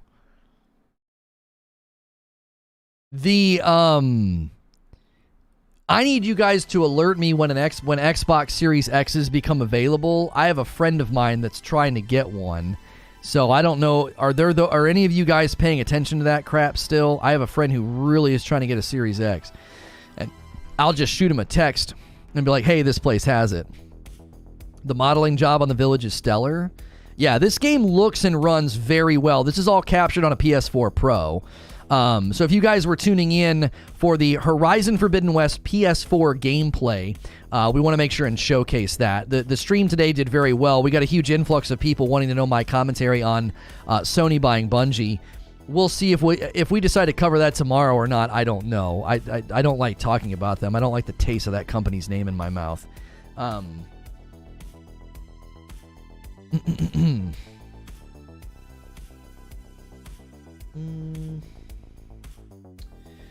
Follow Matt Swider on Twitter. Gambit GameStop membership was the way I had to go. I can turn on all my notifications, but it happens fast, so I need to be able to tell them when to be ready. Best way to get a Series X is to go to Best Buy Monday morning and ask for one in person. They usually have 3 to 5 on Monday mornings. Really? Can anybody else confirm? Is that a thing? Yeah, Wario 64 can be helpful for that kind of stuff. Notification services. By the time he got the text, it'd be too late. Yeah, that's probably... You're probably right. You're probably right. Xboxes are everywhere. Just go ask for one. I told him that you might be able to get lucky and walk into a retailer. I was seeing reports that people were having luck just going into retailers and being like, "Do you have any?" And being like, "Yeah, we do, right here, sir."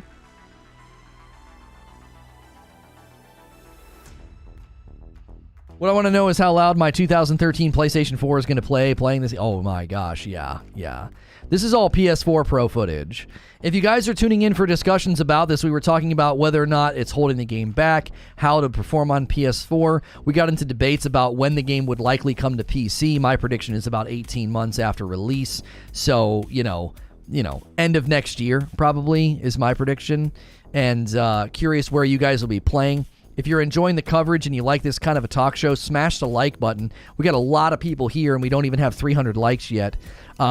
If you've never been here before, we are typically in a full screen setup, and it's like a variety gaming talk show. This morning we covered new Elden Ring gameplay, and we appreciated all the support for that.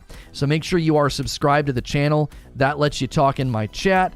And you can subscribe in confidence. I am a Safe for Work broadcaster, so a lot of people tune in throughout the week, and they throw me on in the background like video game radio. Follow on Twitter, turn on alerts, have app on the phone with car info loaded, and go when the alert hits. Yeah, he's not going to be able to do that. He's incredibly busy running his own business. Just not... It's not going to be in the cards for him to do that.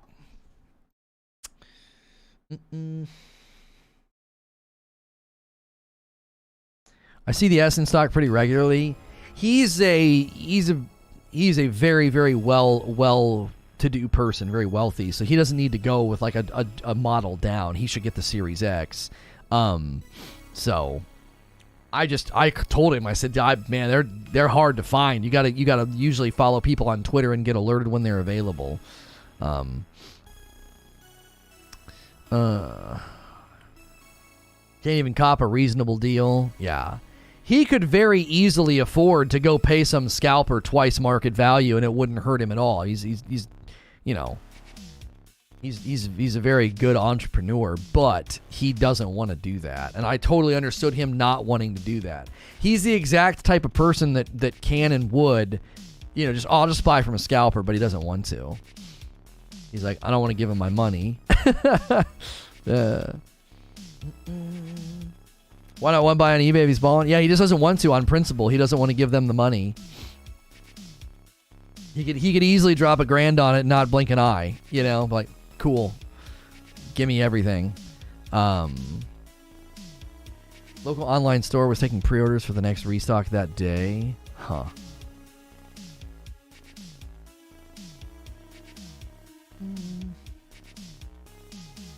Series X is starting to become pretty common.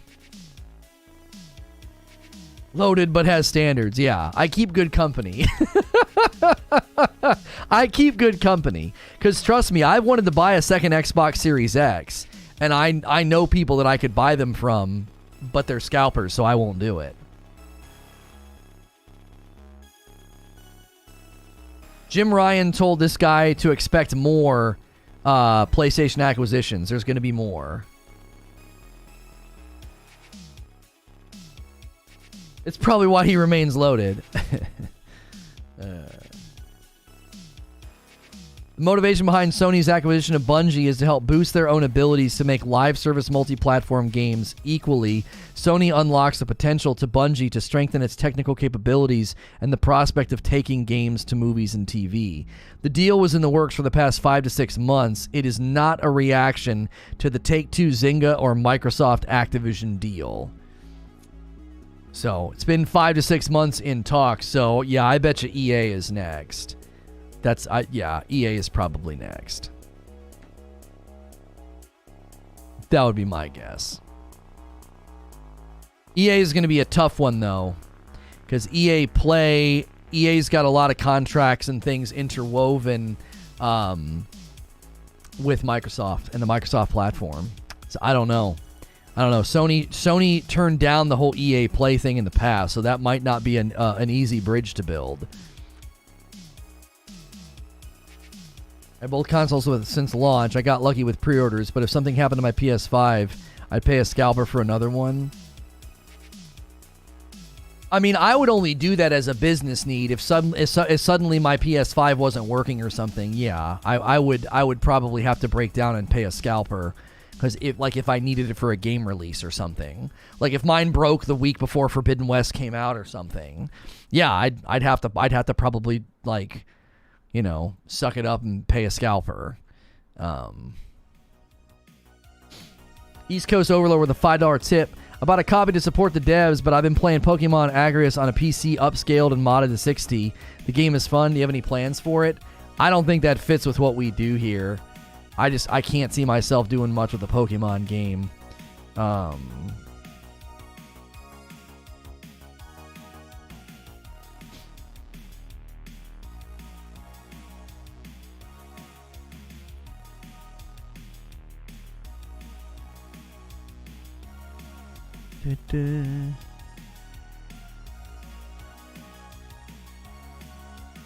Yeah, games, somebody's saying here, looking at what Sony paid for Bungie, it looks like a bad deal in comparison to the Microsoft Bethesda acquisition. Insomniac cost Sony $229 million back in 2019, and I think they're a much more valuable studio than modern Bungie. $3.5 billion?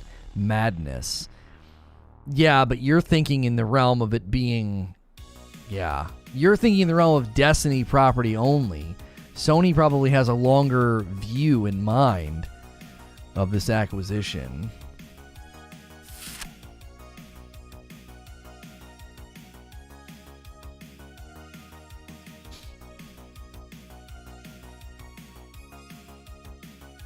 If Sony buys From Software, does Sony own From Fridays? No. That'll still be mine. Keep in mind, Sony knows what Matter is and we don't. Yeah, the new IP.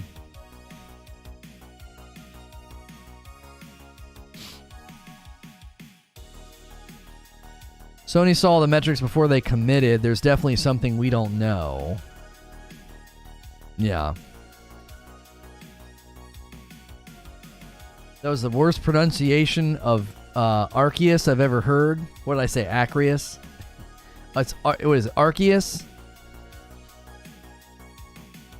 Gonna be years before we see a return in that regard? Yeah. I hope we get quality content before going independent. It's been downhill after that. Yeah, they don't have enough bandwidth. They need studio support. Their bandwidth and turnover, their turnaround time's terrible.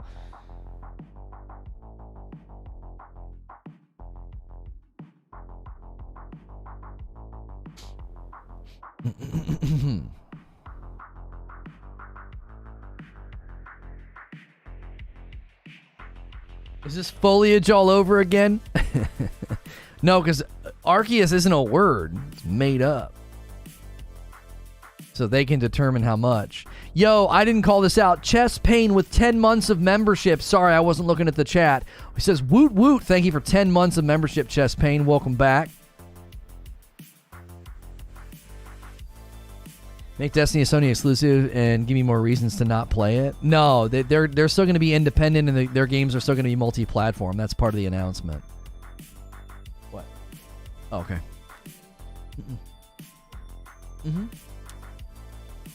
Deal for Bungie then. Hey Sony, buy us for $3.6 billion, but give us some of the other studios time. Yeah, but see, that it's not that simple. Like, I don't know. It's not that simple. That kind of money, Sony's going to want ROI on that. There's something baked into this. There's something in this that's baked in that we're not seeing yet.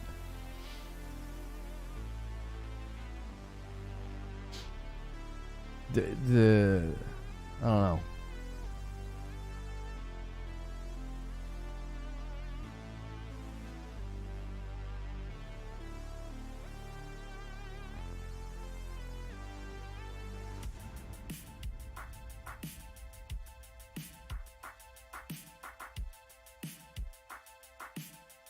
A lot of people think that Ubisoft is next.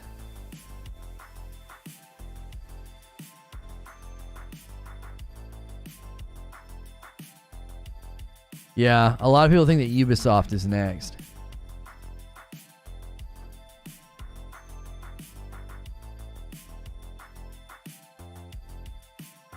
I bet free-to-play gets put to bed. No. Didn't the one tweet say that's something that they wanted?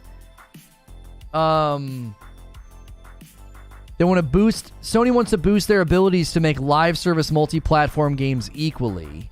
Oh, yeah, free-to-play could... Yeah, I don't know.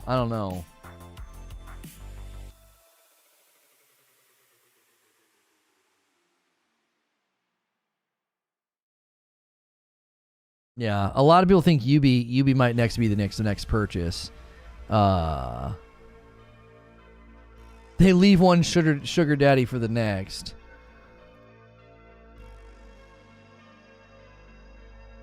Seems like it.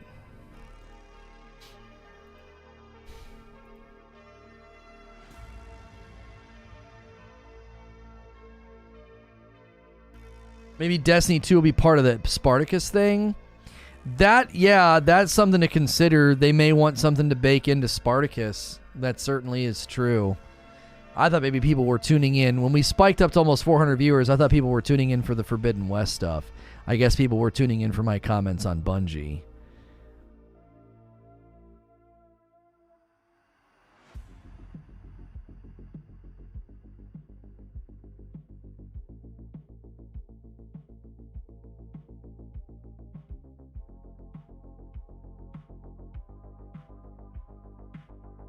Ubisoft's a more likely acquisition for Sony than EA. EA doesn't really do a lot of single-player games.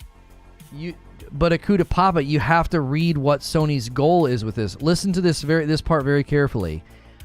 Sony wants to boost their own abilities to make live service multi-platform games equally, and Sony unlocks that potential to also then help strengthen Bungie. So Sony wants to get into, like, live service games. Like, they're not wanting to be purely single player. Maybe change the stream title? No, I'm not freaking changing the stream title. Like, I don't know. I hate that company. I do. I hate them and their game.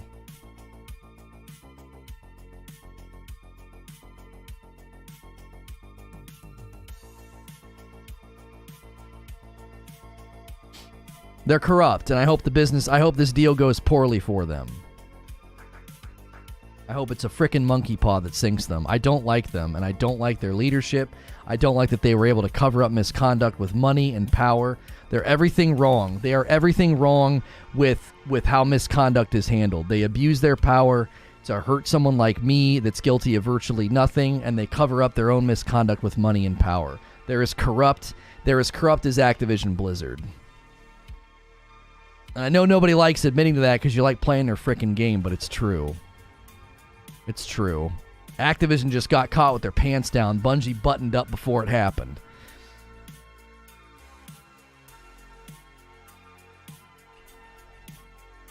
For them to constantly wax eloquent about doing right and social justice and goodness and righteousness, they're frickin' phony, fake frauds. And they're as corrupt as Blizzard Activision. They just pulled up their pants, buttoned up, and paid people to be quiet before the press got a hold of them. So screw that company. Everything they stand for is fake.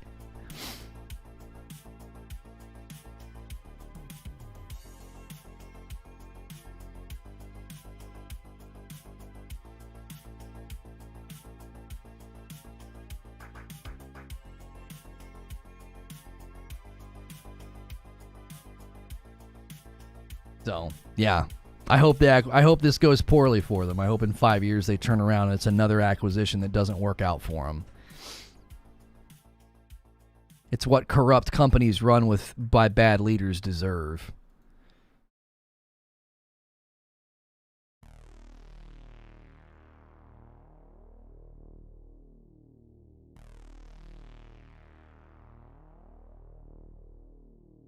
Their record for working under another company is poor at best.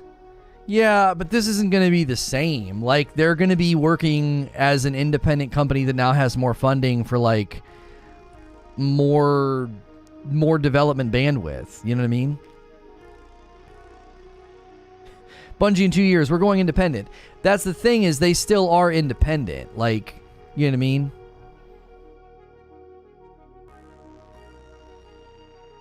They're still independent. They're not suddenly... It's not like their deal with Microsoft, and it certainly isn't like their deal with Activision.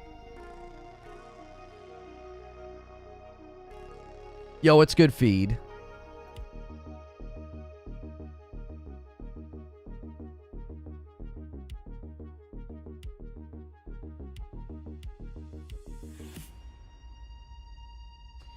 If they buy Ubisoft, then they definitely have to control the leadership of the company.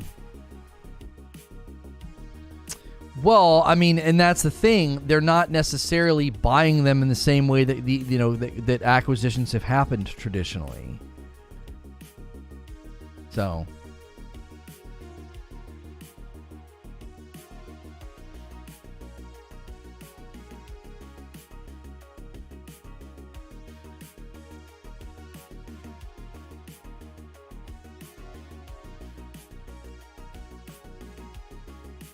are they truly, though? They were acquired. Money was spent on them. Sony now has final say. Do they not?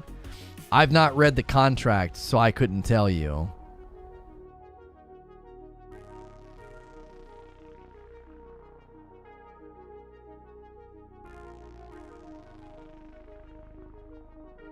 Remember when they said they were branching into other forms of media?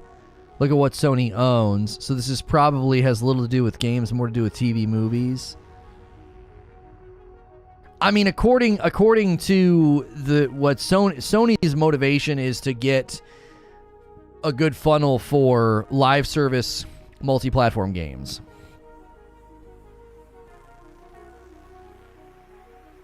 That's the TV shows and stuff are probably part of it, sure.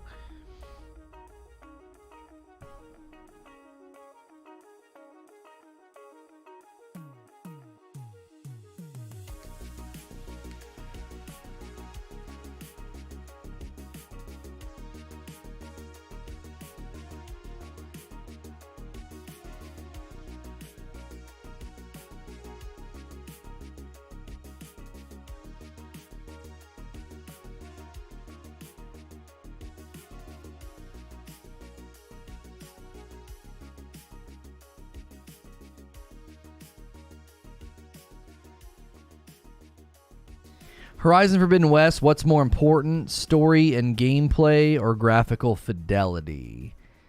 I think everything should be subservient to the content loop, always.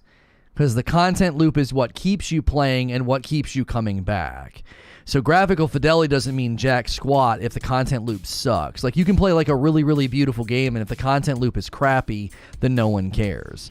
Like, New World is a beautiful game. It's beautiful. But the endgame content loop sucks to a lot of us, so we stopped playing. So, like, I don't care how beautiful the game is. If the content loop doesn't function in a fluid and rewarding, way, then a lot of people walk away. Now, that doesn't mean you make the game look like utter garbage, but content loop comes first. If the graphical fidelity is not subservient to the content loop, then who gives a frick about the graphical fidelity? Like, if the graphical fidelity makes the game run poor, or makes animations of the characters, or hit detection, or, I don't know, enemy AI, if all those things act up and get squirrely because they were really, really focused on amazing graphical photorealism, that I don't care. So I think you always start with the content loop. And then everything else that you build around that. It's subservient to the content loop. So you never sacrifice the content loop and like how good the gameplay feels. You never sacrifice that for graphical fidelity, in my opinion. My philosophy of game development is that if the content loop has anything about it that is harmed or taken away from for like graphical fidelity or whatever, like, then you're making a grave error. You have to, the god that all games must worship is the content loop. If you do not sacrifice things on the altar of the content loop, then you will be harshly judged for it. People will say things like, the game just doesn't feel that good, or it feels clunky, or it doesn't feel smooth, looks kind of blurry, whatever. They'll use all these different descriptives to say that the game just doesn't feel good. And so if your content loop fails in those regards, then it doesn't matter how pretty your game is. You could have literally the most graphically amazing game. I mean, I'm concerned about Forspoken for this reason. I feel like Forspoken looks like a tech demo, and if the gameplay and the content loop aren't satisfying, it doesn't matter how pretty it is, right? AC Valhalla looks so pretty. Too bad the open world's lifeless and barren. That's a bad example because AC Valhalla is one of the most successful Assassin's Creed to date. So you might not like it, but Valhalla is actually deserves a little bit of respect because the action adventure genre moving into live service is going to be attributed, I think, to Assassin's Creed Odyssey and Valhalla. I think more and more games are moving towards live service. I actually think, and we may decide to cover this eventually or not, I think Horizon Forbidden West is going to lay that groundwork as well. I think that's why it's going to take multiple hundreds of hours to 100% Horizon Forbidden West. I think they're doing the same thing. I think they're laying the groundwork for live service expansion. They are taking a note and a nod, maybe not a nod. They're taking notes from Valhalla. I think Valhalla is going to influence the market significantly.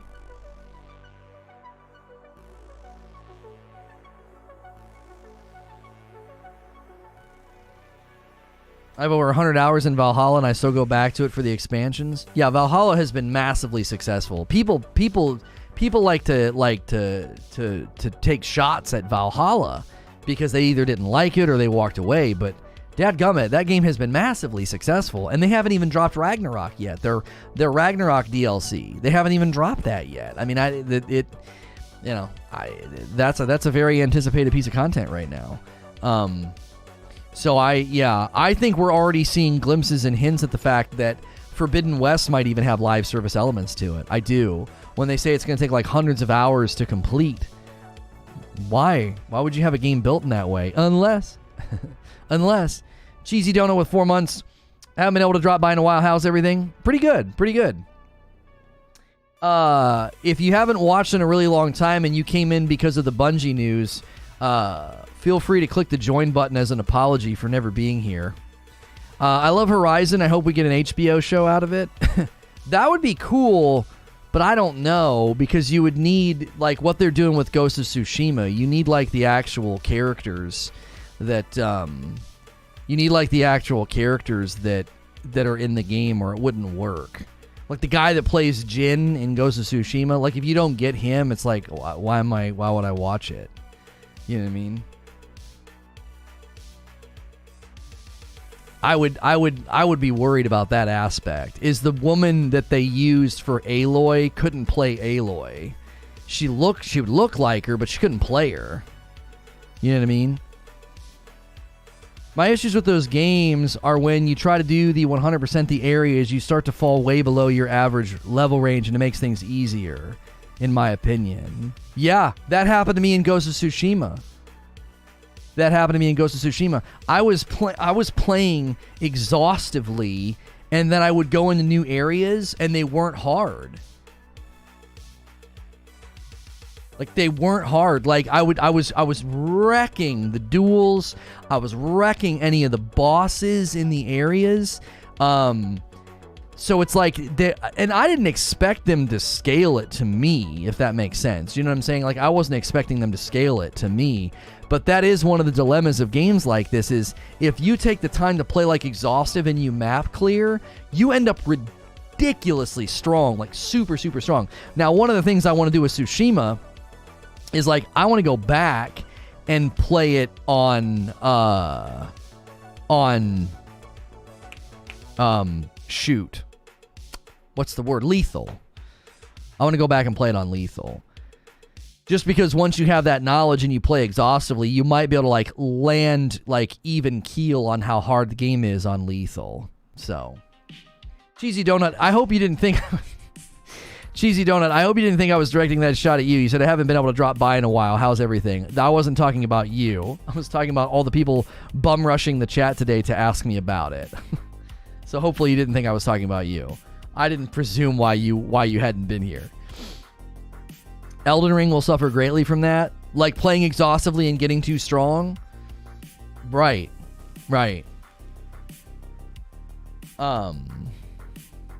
Bungie News, they admitted they were wrong. No. They've been purchased by Sony. Horizon Forbidden West developer himself said the game is as long as its predecessor. The game is not hundreds of hours long. That statement is fake. No, that statement is not fake. No. I already addressed it, Sean. Let me tell you something here. Hang on. Where did I put that? The live service longbow. Okay, here it is. It's a gamer article. Thegamer.com. Here we go. Horizon Forbidden West already sounds too long, okay? I'm not writing this to complain. Okay.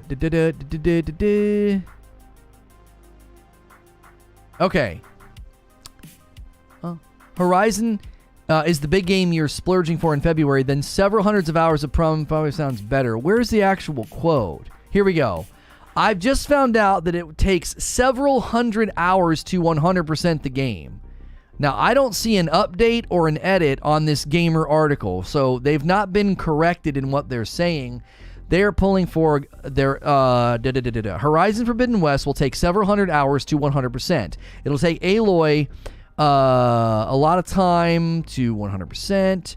Director Matthias de Jong says Forbidden West is around the length of Zero Dawn, which takes 60 hours to 100% on average. But he added that completionists aiming for 100% will find it takes a little longer. Although the specifics aren't nailed down yet, including New Game Plus, several hundred of hours would certainly make sense. This news comes hot off the debate over Dying Light 2, which recently announced that it would take 500 hours to beat. Wait. Hang on. Let me reread this.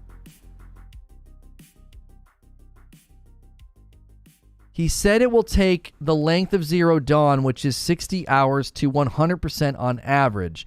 But he added that completionists aiming for 100% will find that it takes a little longer. Although the specifics aren't nailed down just yet, including New Game Plus, several hundred hours would certainly make sense. What the frick kind of writing is this? They didn't say it would take several hundred hours. They didn't say that.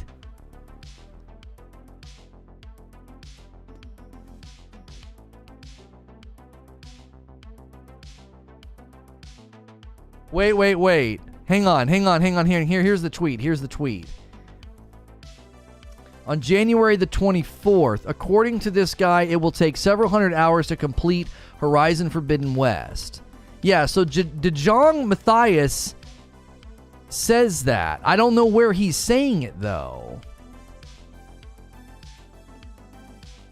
The response to the news hasn't been quite positive. Overwhelmingly, people are stressing that hundreds of hours is simply too much. That's what I mean. Hang on. Next 3 years. Okay, so let's see if we can find the guy who's actually... Okay, so apparently De Jong Matthias has said this, or however the frick you're supposed to say his name. Did he say it in an interview, or did he tweet it? Can someone help me with that? Because I'm not... They're saying he claimed it. Did he claim it in response to the Dying Light thing? Getting closer and closer. Joe Miller is saying that he said it, but he's lying. So Joe Miller made this up?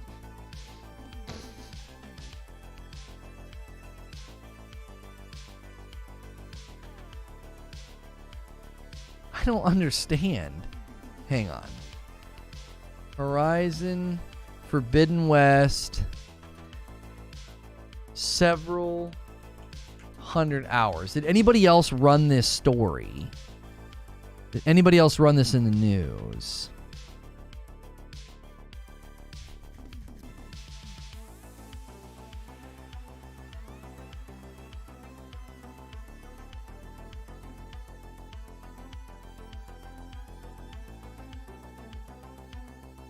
Yeah, I'm on Joe Miller's Twitter, but I'm not finding any articles. I was seeing if there was an article that like directly quoted the Matthias.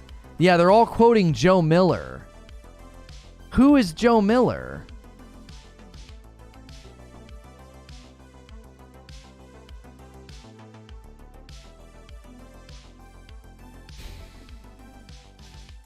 Go to the Push Square article. Push Square? Did they cover it? Is that what you're saying to me? All right, hang on.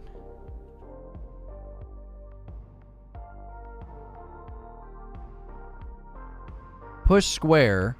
Horizon Forbidden West is reportedly about as long as Horizon Zero Dawn. Yeah, they're not saying anything new. That it's roughly the same length.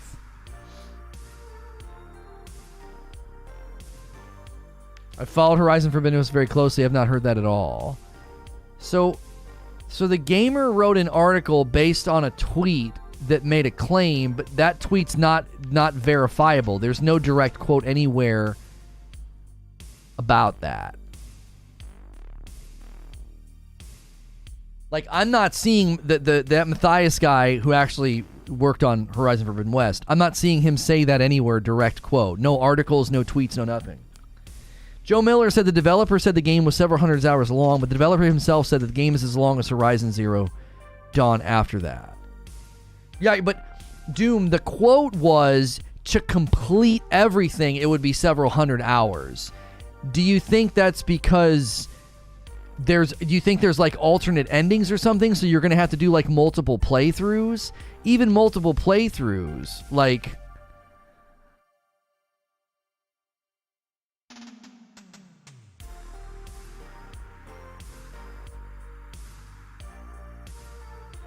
Halo fans are divided over the TV show's Cortana redesign. Yeah, because it doesn't look like her. She looks like she's going to sell me Avon or something. She doesn't... I don't know what they did.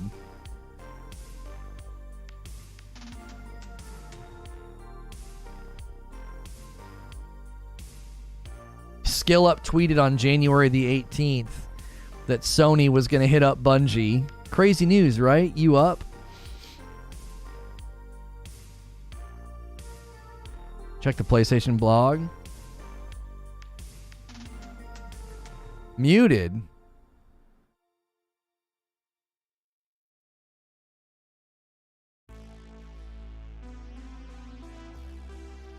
What am I muted? I'm not muted. Why is Eugene saying muted?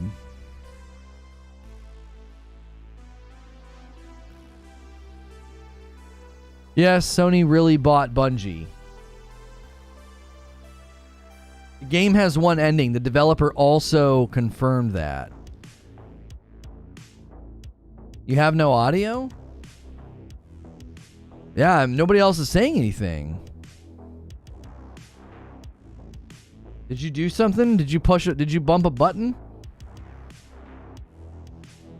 Yeah, I'm telling you, that Cortana, there's something off. Like I said, she looks like she's like going to go door to door and sell Avon or something. I can't figure it. Could be the haircut. I don't know.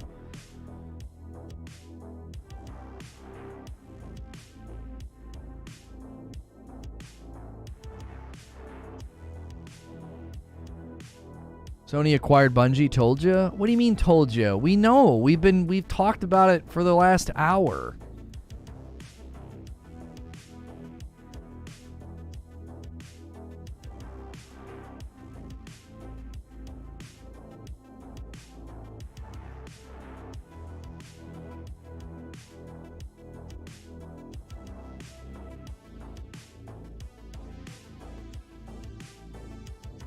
Something is weird. It's the YouTube app only. All right, hang on a second. Pulling up the YouTube app now. Pulling up my own stream. I hear the music.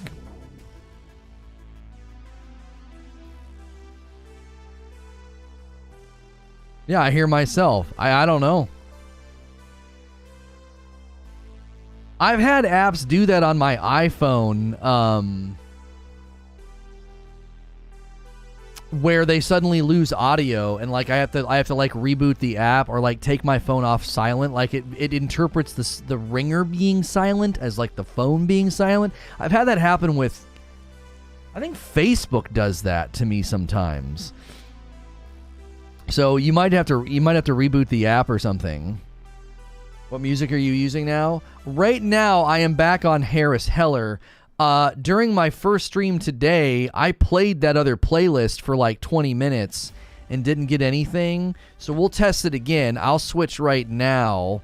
We'll switch to the Synthwave by StreamTune, and we'll run this for the next, 20 or 30 minutes and see if we get any emails. I didn't get any emails on the first stream, so we might be whitelisted now.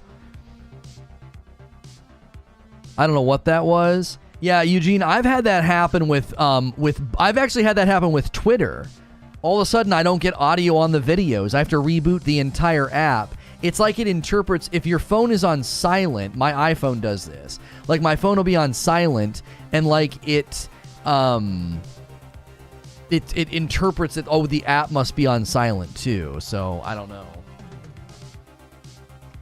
It's really, really weird. Had to force quit the app and restart. Yeah. I've had similar encounters with the Twitter app doing that. Just all of a sudden I can't hear the videos. Were you minimizing the app? I think that's what happens on Twitter. I'll go to minimize the app and reopen it, and then like I can't hear anything.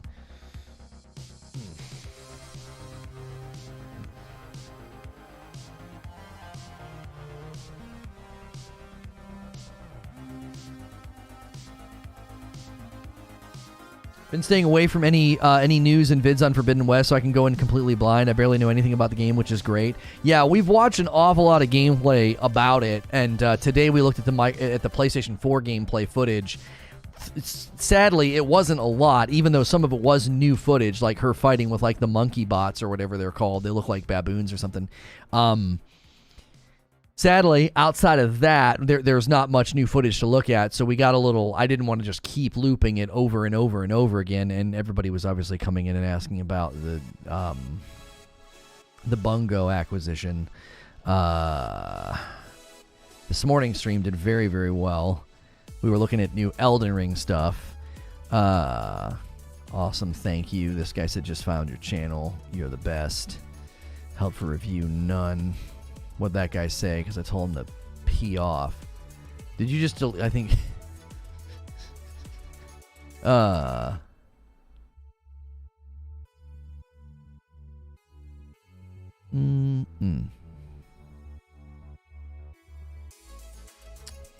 Coming behind me and deleting my comments. We are 12 subs away from another milestone, 11.1K. If you haven't hit sub yet, feel free to do it. Just noticing the dog in the bottom corner scared the crap out of me. I was sitting on my desk, audio just stopped. Oh, like I hit the mute button. That's weird. Yeah, my kiddos got me this because they know I like German Shepherds. And I'll never get one because dogs are just such a commitment. And so his name is Luther. If I were to ever get a German Shepherd, I would have him like professionally trained and invest like really, really good money in getting him, properly trained, and then name him Luther. And so that's what this little guy's name is. They got this for me for Christmas.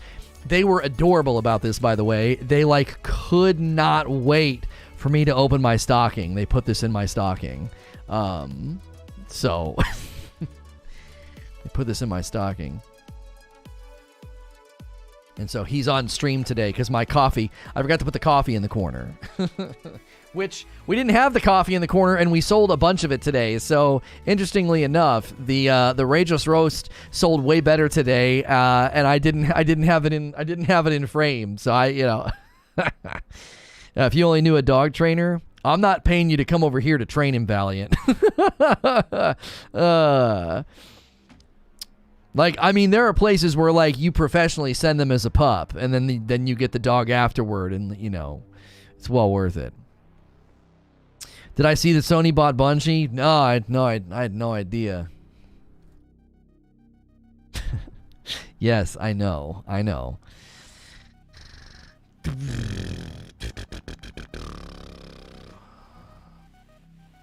Got an end of the stream boost.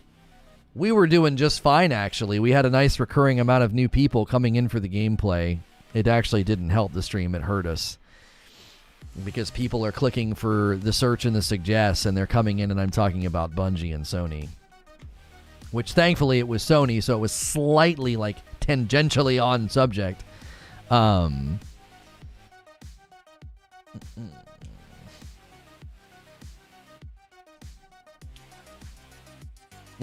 You see a viewership boost, and you think that's helpful. It's actually not helpful. YouTube, it's not about total view count. It's not about concurrent view count. It's about total view count on the video. And total view count on the video gets harmed when we get so far off subject. I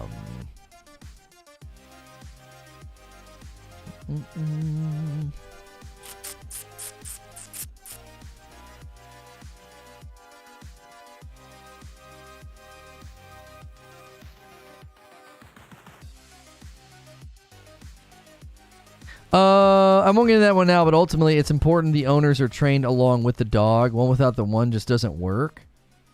Really? I had a friend of mine do that with it's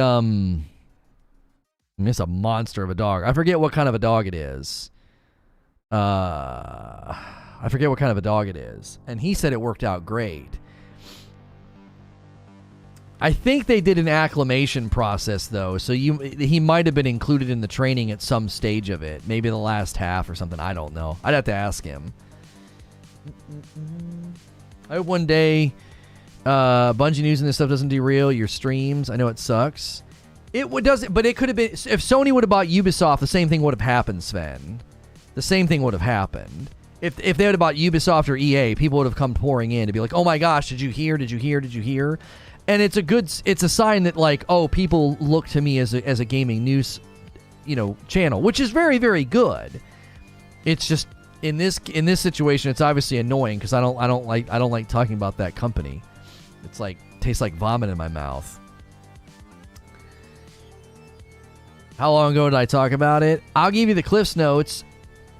Bungie will still be independent. They will still be multi-platform. They needed money and capital for expansion. So this is kind of like when somebody goes on Shark Tank and is like, I'm running a successful company and I cannot expand without capital. Here's what I'm doing. Here's what I need. And so Mark Cuban goes in for $500,000 and wants 10%, right? And he lets that company run on its own. He doesn't need to do anything. He gives them the capital with a deal to make back on that. So they're just getting capital from Sony because they want to expand. They need more. They basically need, a bunch of they basically need other companies. Like when they had High Moon Studios and Vicarious Visions, that's when they were, that's when they were at their best. Maybe Sony will force them to do away with the DCV sunsetting and restore people's stolen content. Homie, I don't know what planet you're on, but Sony's not going to make them do anything.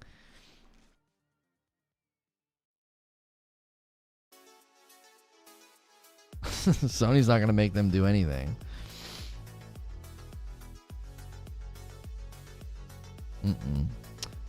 Bungie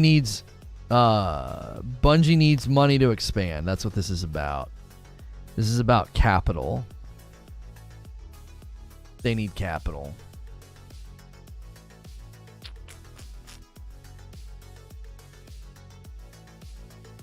If you're tuning in and you're looking for the, Jim Ryan even said it's not about pulling things into the PlayStation world. So.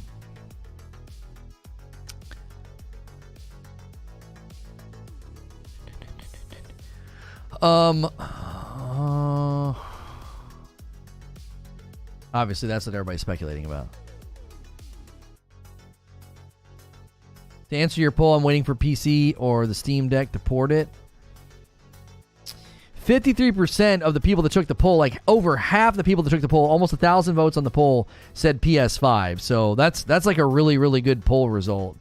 That's a really, really good poll result. The fact that that many people took it. In the freaking world. Why do they do this? Why would you do 2 separate shipments? I have a sneaking suspicion that... Yeah. Though I bet you the ones coming today... See, I swear the first time they told me that my order was shipped... Currently RX completed. The first time they told me it had shipped... Two separate shipping informations. I swear they said that it came from the lab. So maybe it's the other ones.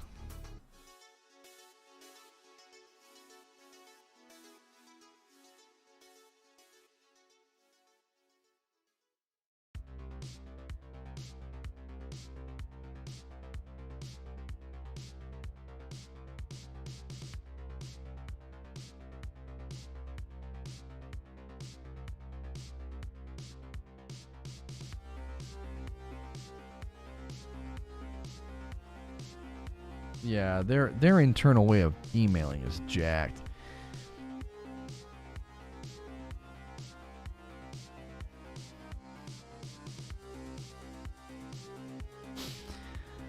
They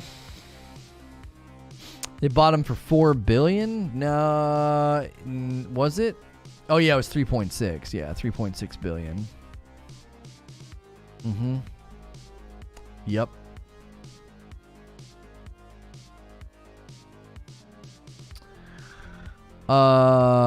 We need 16 more votes for 300 likes. We had so many drive-by people today that just wanted to come in and get my opinion on Bungie instead of clicking the like button and actually supporting and hanging out. So funny. So funny. Such a tenuous, like, form of support. Don't miss it. Don't. People keep coming in and hoping I'm unbanned. I don't. I don't have time for more than one console. Yeah, I mean, we talked about that. Like the PlayStation ports. Like, will they? What will they? Like, how quickly will they start coming? Because Days Gone took 2 years, Horizon took 3, God of War took 4. So there's like, they're all different degrees, you know, of length. So got Zero Dawn on PC. Is very disappointing on the performance because right now I do 80 FPS on Ultra 4K. TV only supports 60. Tried everything to cap at 60, so I can't stop screen tearing. I don't understand. You can cap Horizon at 60. I did it, and I got better performance when I did that. I intentionally capped Horizon at 60 because the game performed way better. The animations and everything. It just looked and ran better when I did that. 100%.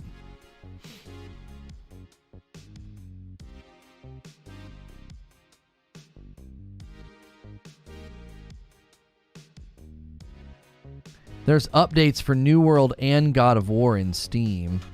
Patch notes for God of War. Atreus will now reset his state during restart from checkpoint. Sometimes he'd be unresponsive. Fix some rare instances of graphic driver crashes. Fix an issue with incorrect VRAM detection.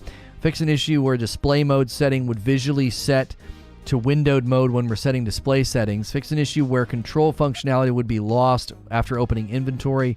Fix a crash that could occur on client shutdown. Added support of DLSS sharpening slider. Added additional logging for crash reports. See, another God of War patch has been pushed out. What version? This is 1.0.4. Previously, 1.0.3 was a week ago on the 24th. This was pushed out a couple of days ago on the 28th, so I'm a little late. That's actually a couple days old.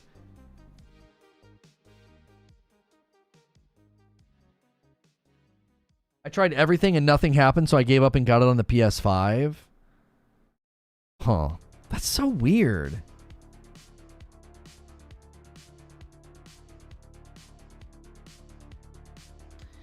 My take, you're my guy when it comes to interesting game news. This was a hot take, and since you were live, I thought I'd see if you were talking about Bungie. Not trying to hurt numbers. Well, I'm not, it's not that deletes. It's just like, we've done everything we can to shift this to variety gaming news coverage, and the minute we stopped covering Destiny, there are people that they just stopped coming around, and that's totally fine. That doesn't bother me at all. I anticipate that. What I don't like is when people come in here and try and like leverage those topics. There's nothing I could do about today. Sony could have bought Ubisoft for 3.6 billion and everybody would have come clamoring in to talk about it. So I wasn't irritated. There was just people in here that were driving the Destiny topic because they want to come in and talk about Destiny or seeing me unbanned from Destiny. That's not quite the same. So like, that's what was irritating to me. It's like, you know, if you guys want to come in here and get my hot take on it, I've given it plenty of times that like, you know, it's Bungie needs capital to expand.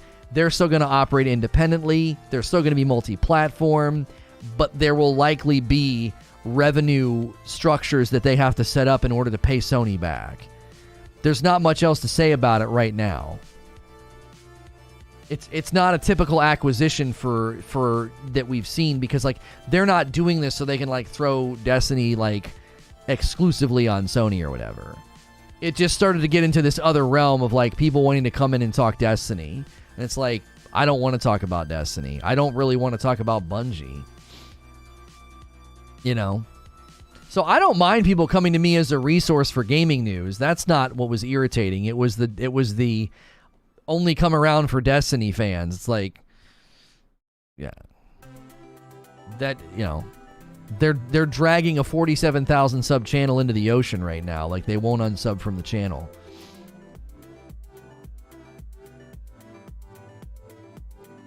Seems more like a partnership. Will you be checking out Sons of the Forest? Don't know if you've ever played The Forest, but it's a really fun survival game. I don't know.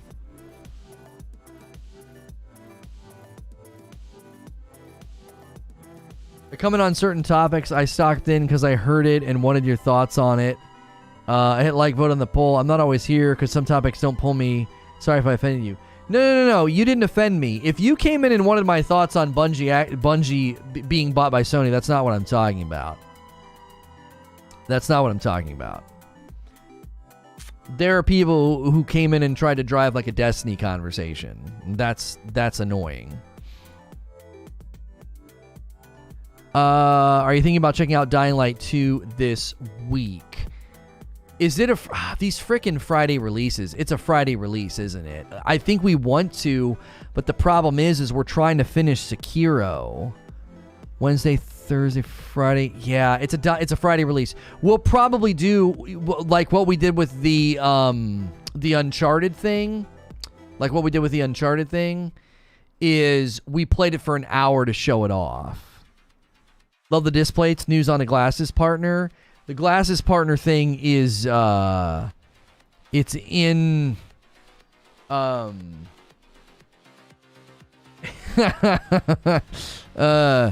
That's pretty good. That's pretty good. What Discord are you in? Where he said that in the general chat. Oh, that looks like it's Leps. So yeah, the glasses partner will be announced soon. I should have something today, but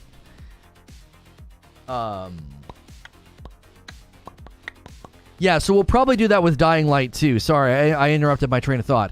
What we did this last week with the Uncharted Legacy Thieves, whatever the frick it's called, we played it for an hour. We just showed it off for an hour. So we'll still do From Friday. I'll still cover likely an Elden Ring topic in the morning, and then we'll play some Sekiro. We will likely finish Sekiro this week, unless I just completely fail at the final boss. I've adapted pretty quickly to most of the boss fights. I beat Owl in an hour. I don't even count the first 20 minutes because I didn't really learn anything the first time I played him. So I basically beat him in like 45 minutes. And then I beat the monk in like 27 minutes. So I'm adapting pretty quickly at the late game fight. So I don't think I'll fail to beat Sekiro this week. And then we'll play Dying Light maybe for like an hour just to show it off. You have 3 more weeks until Elden Ring to play around with. I assume you want to play Sekiro on Fridays right up until... Well, we may finish and then go play some Demon Souls just to, touch another game before we get in there. The Forest might have been slept on by a lot of people, but you should definitely check it out. Sons of the Forest. Wait a minute. We don't do Goofy Games on Friday nights with Hilly anymore. Hilly and I have moved our show over to Split Screen. It's the Friday Night Shoutcast. Is that the game? I think I was going to do something with that game, and then it launched and had a bunch of problems. Is that the game I'm thinking of? No. The Forest is something completely different. I'm sorry. Yeah. I'm thinking of something else. What was that freaking game we were going to play, Creature? The Trees?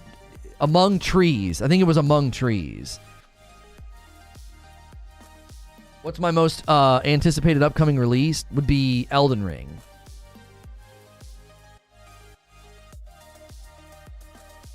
Yeah, listen, I know I probably ruffled feathers because people were coming in and wanting me to talk about Bungie. Like, you just have to put yourself in my shoes. I've done everything I can to diversify and build a variety gaming platform, and I hate talking about that frickin' company. And I don't like dealing with fair weather fans who come in and want to make me talk about that company, and it hasn't happened in a really long time. There was weeks on end where people would come in and try and derail and get me to talk Destiny or get me to talk about the ban.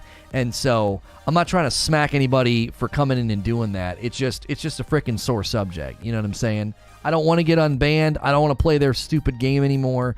And I don't want to read their dumb, self-righteous blog posts or tweets. I blocked every content creator that covers that game. I blocked everybody that works for that company because I think they're scum. And, you can play the game and support it all you want, but I don't want to cover or get unbanned from a company that waxes eloquent about misconduct that they heard about secondhand while they cover up their own misconduct with hush money and non-disparaging agreements. They're disgusting and corrupt, and I don't want to be unbanned from them. I don't want to play their stupid game. And the fact that they got involved in what happened with me based purely on hearsay and gossip is laughable in light of what they've done with their own misconduct. So they're a disgusting, false, fraudulent company that I hope gets officially investigated and can't just keep it hush quiet with money. So I don't appreciate having my show disrupted to talk about it. But what am I supposed to do? Sony bought a big company. You know what I mean? It would have happened if they bought Ubisoft. It's just, I don't like talking about Bungie.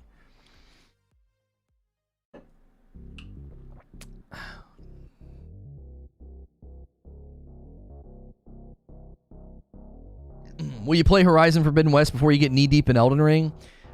We're going to make our best effort to beat Horizon Forbidden West before Elden Ring comes out. We're going to make our best our best effort to do that.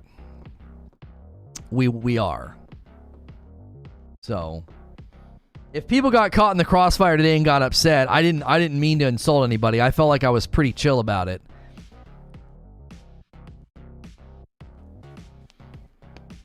we're very pleased with where all the channels are right now. We're very pleased with it. It was a long road to shake that dust off the channels. Like we couldn't get people to stop bringing it up. So it was like, it felt good to finally not have to talk about it. And when I saw the news today, I just got like a gross feeling in my stomach, like, oh great, I get to talk about that cesspool of a company. Good luck with that. Well, it's like 22 to 30 hours, right? And it launches on the 18th. That's 1, 2, 3, 4, 5 days. 5 days. So, yeah, frick. I don't know. I don't know if we probably aren't going to be able to do it. We're not going to be able to do it. There's not enough time. We won't be able to go fast enough through it. So what we could probably do is put the biggest dent we can in the game, and then dive headfirst into Elden Ring, and then maybe alternate between the two games just so I can finish Forbidden West. I don't know. It's really tough because I feel like Elden Ring is going to take up a lot. Excuse me. It's going to take up a lot of our time. You know, there's a lot to cover and a lot to do in that game. Yeah, I don't want to blitz the main story and rush it. I did that with the first game. I did that with Zero Dawn because I was getting ready for Legend of Zelda Breath of the Wild to come out.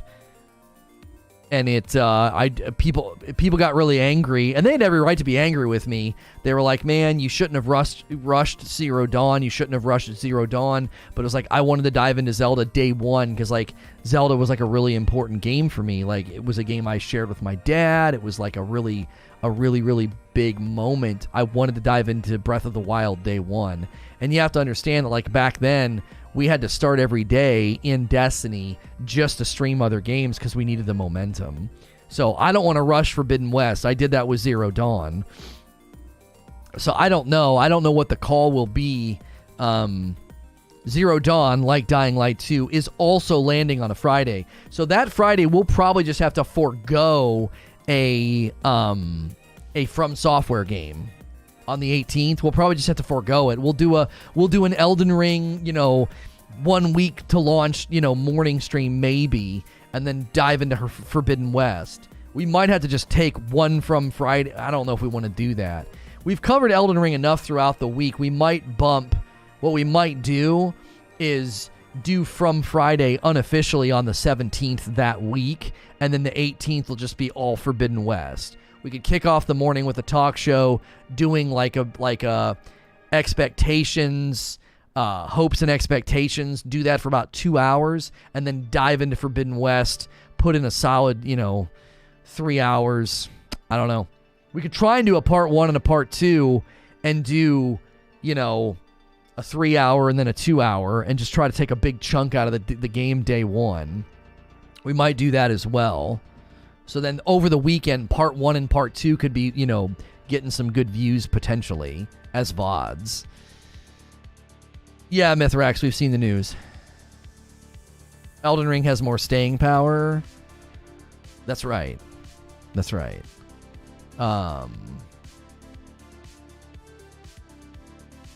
Completely did not account for the fact that Dying Light and Forbidden West both land on Fridays.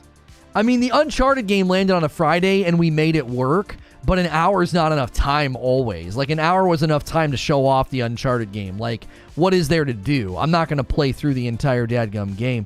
So it's like, sure, we played it for an hour and showed it off. We're not going to want to do that with Forbidden West. That's for dadgum, sure.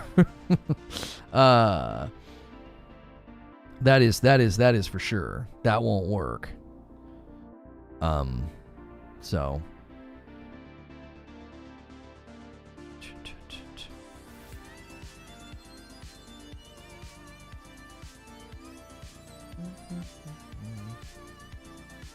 aren't Zelda games for children. Sony bought Bungie. Maybe they'll get rid of lots of them. No. I don't know why you guys are hoping that will happen. It's not that kind of a buyout.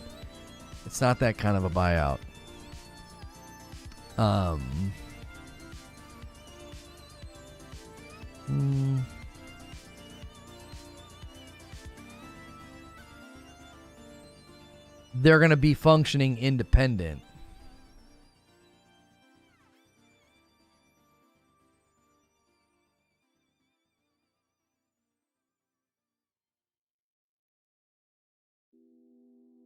In the next few weeks, Nintendo will buy Sega, somebody's saying. Doubt. Seems like major releases are coming on Friday now. It's weird because Tuesday used to be like the really, really big release date, and now it just doesn't seem to be the case. What kind of buyout is it?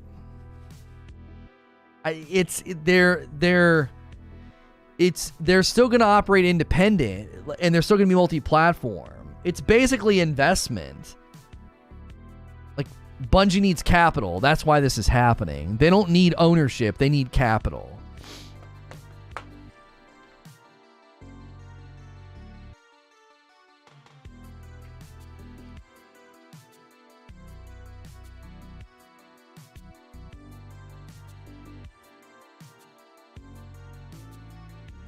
Sony's going to Microsoft. Do you think so?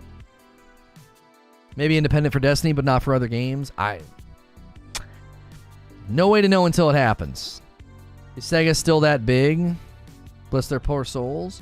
Don't they have a couple of games right now? Aren't there some games coming out that are under their property?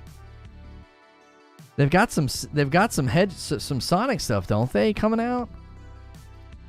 Don't they have frick you and your stupid cookies. Demon Slayer just recently came out. Lost Judgment, Super Monkey Ball. Yeah, I don't know. Release date, alphabetical A to Z. Trying to think. Yeah, they own Alien Isolation. Endless Dungeons coming soon. Company Heroes 3. 2 Point Campus, 2 Point Hospital actually did pretty well, I think. Total Warhammer 3. Humankind. I think Humankind has done pretty well. Yakuza Like a Dragon. Yakuza games are pretty popular. What else here? They own Phantasy Star Online 2 New Genesis, which is like a hugely popular MMO. Mario and Sonic Olympic Games and Super Monkey Ball. Yeah, they actually own some pretty good property. Yeah. Sega owns some pretty solid property.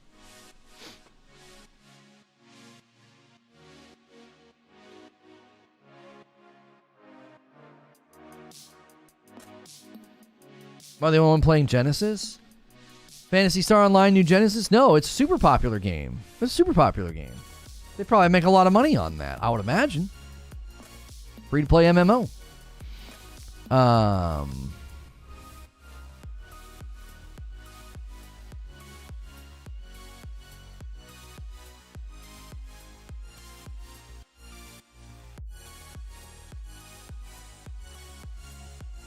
Is this real?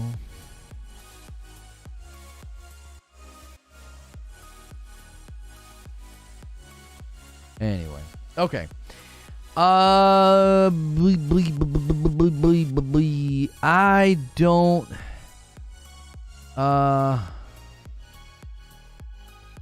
think there's anything else really to cover.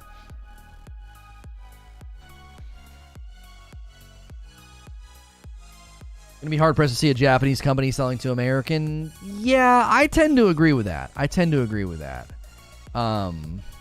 to think that's a less likely thing to have happen.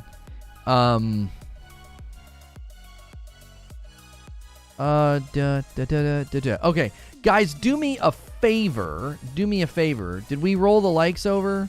Okay, we rolled the likes over. All right, do me a favor. Couple more votes on the poll. Let's have 1,000 votes. 1,000 votes on the poll. We only need 4 more votes on the poll at the top of the chat, and then I'll close it. And then I'm going to ask you guys to help me out with something. If you're unaware, we have a much larger channel that we have rebranded and changed its direction significantly. And it is now called Split Screen. Split Screen is now a news casting desk along with esports and industry news and shoutcasting.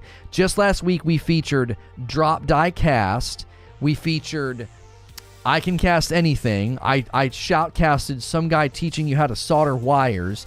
And then on Friday night, Hilly and I shoutcasted a couple games of Dr. Disrespect. We did some drop die casts in Fortnite. And then Hilly and I did some I Can Cast Anything. So if you like my shoutcasting and you like me doing either esports or industry news or shoutcasting, you're going to want to support Split Screen. I'm going to give you an extremely easy way to do that right now.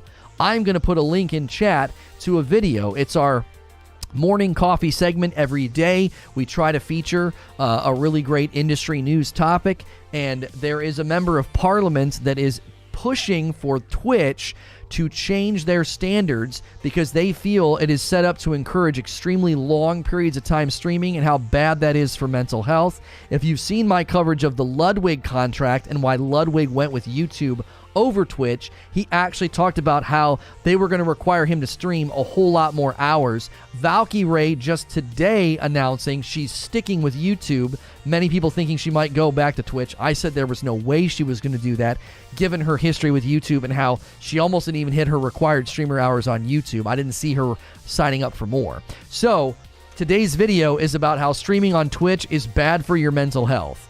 So do me a big, huge, giant favor. There's 268 people here. Please click the link in chat. Go give that channel your sub. Go give the video a like and support that video, all right?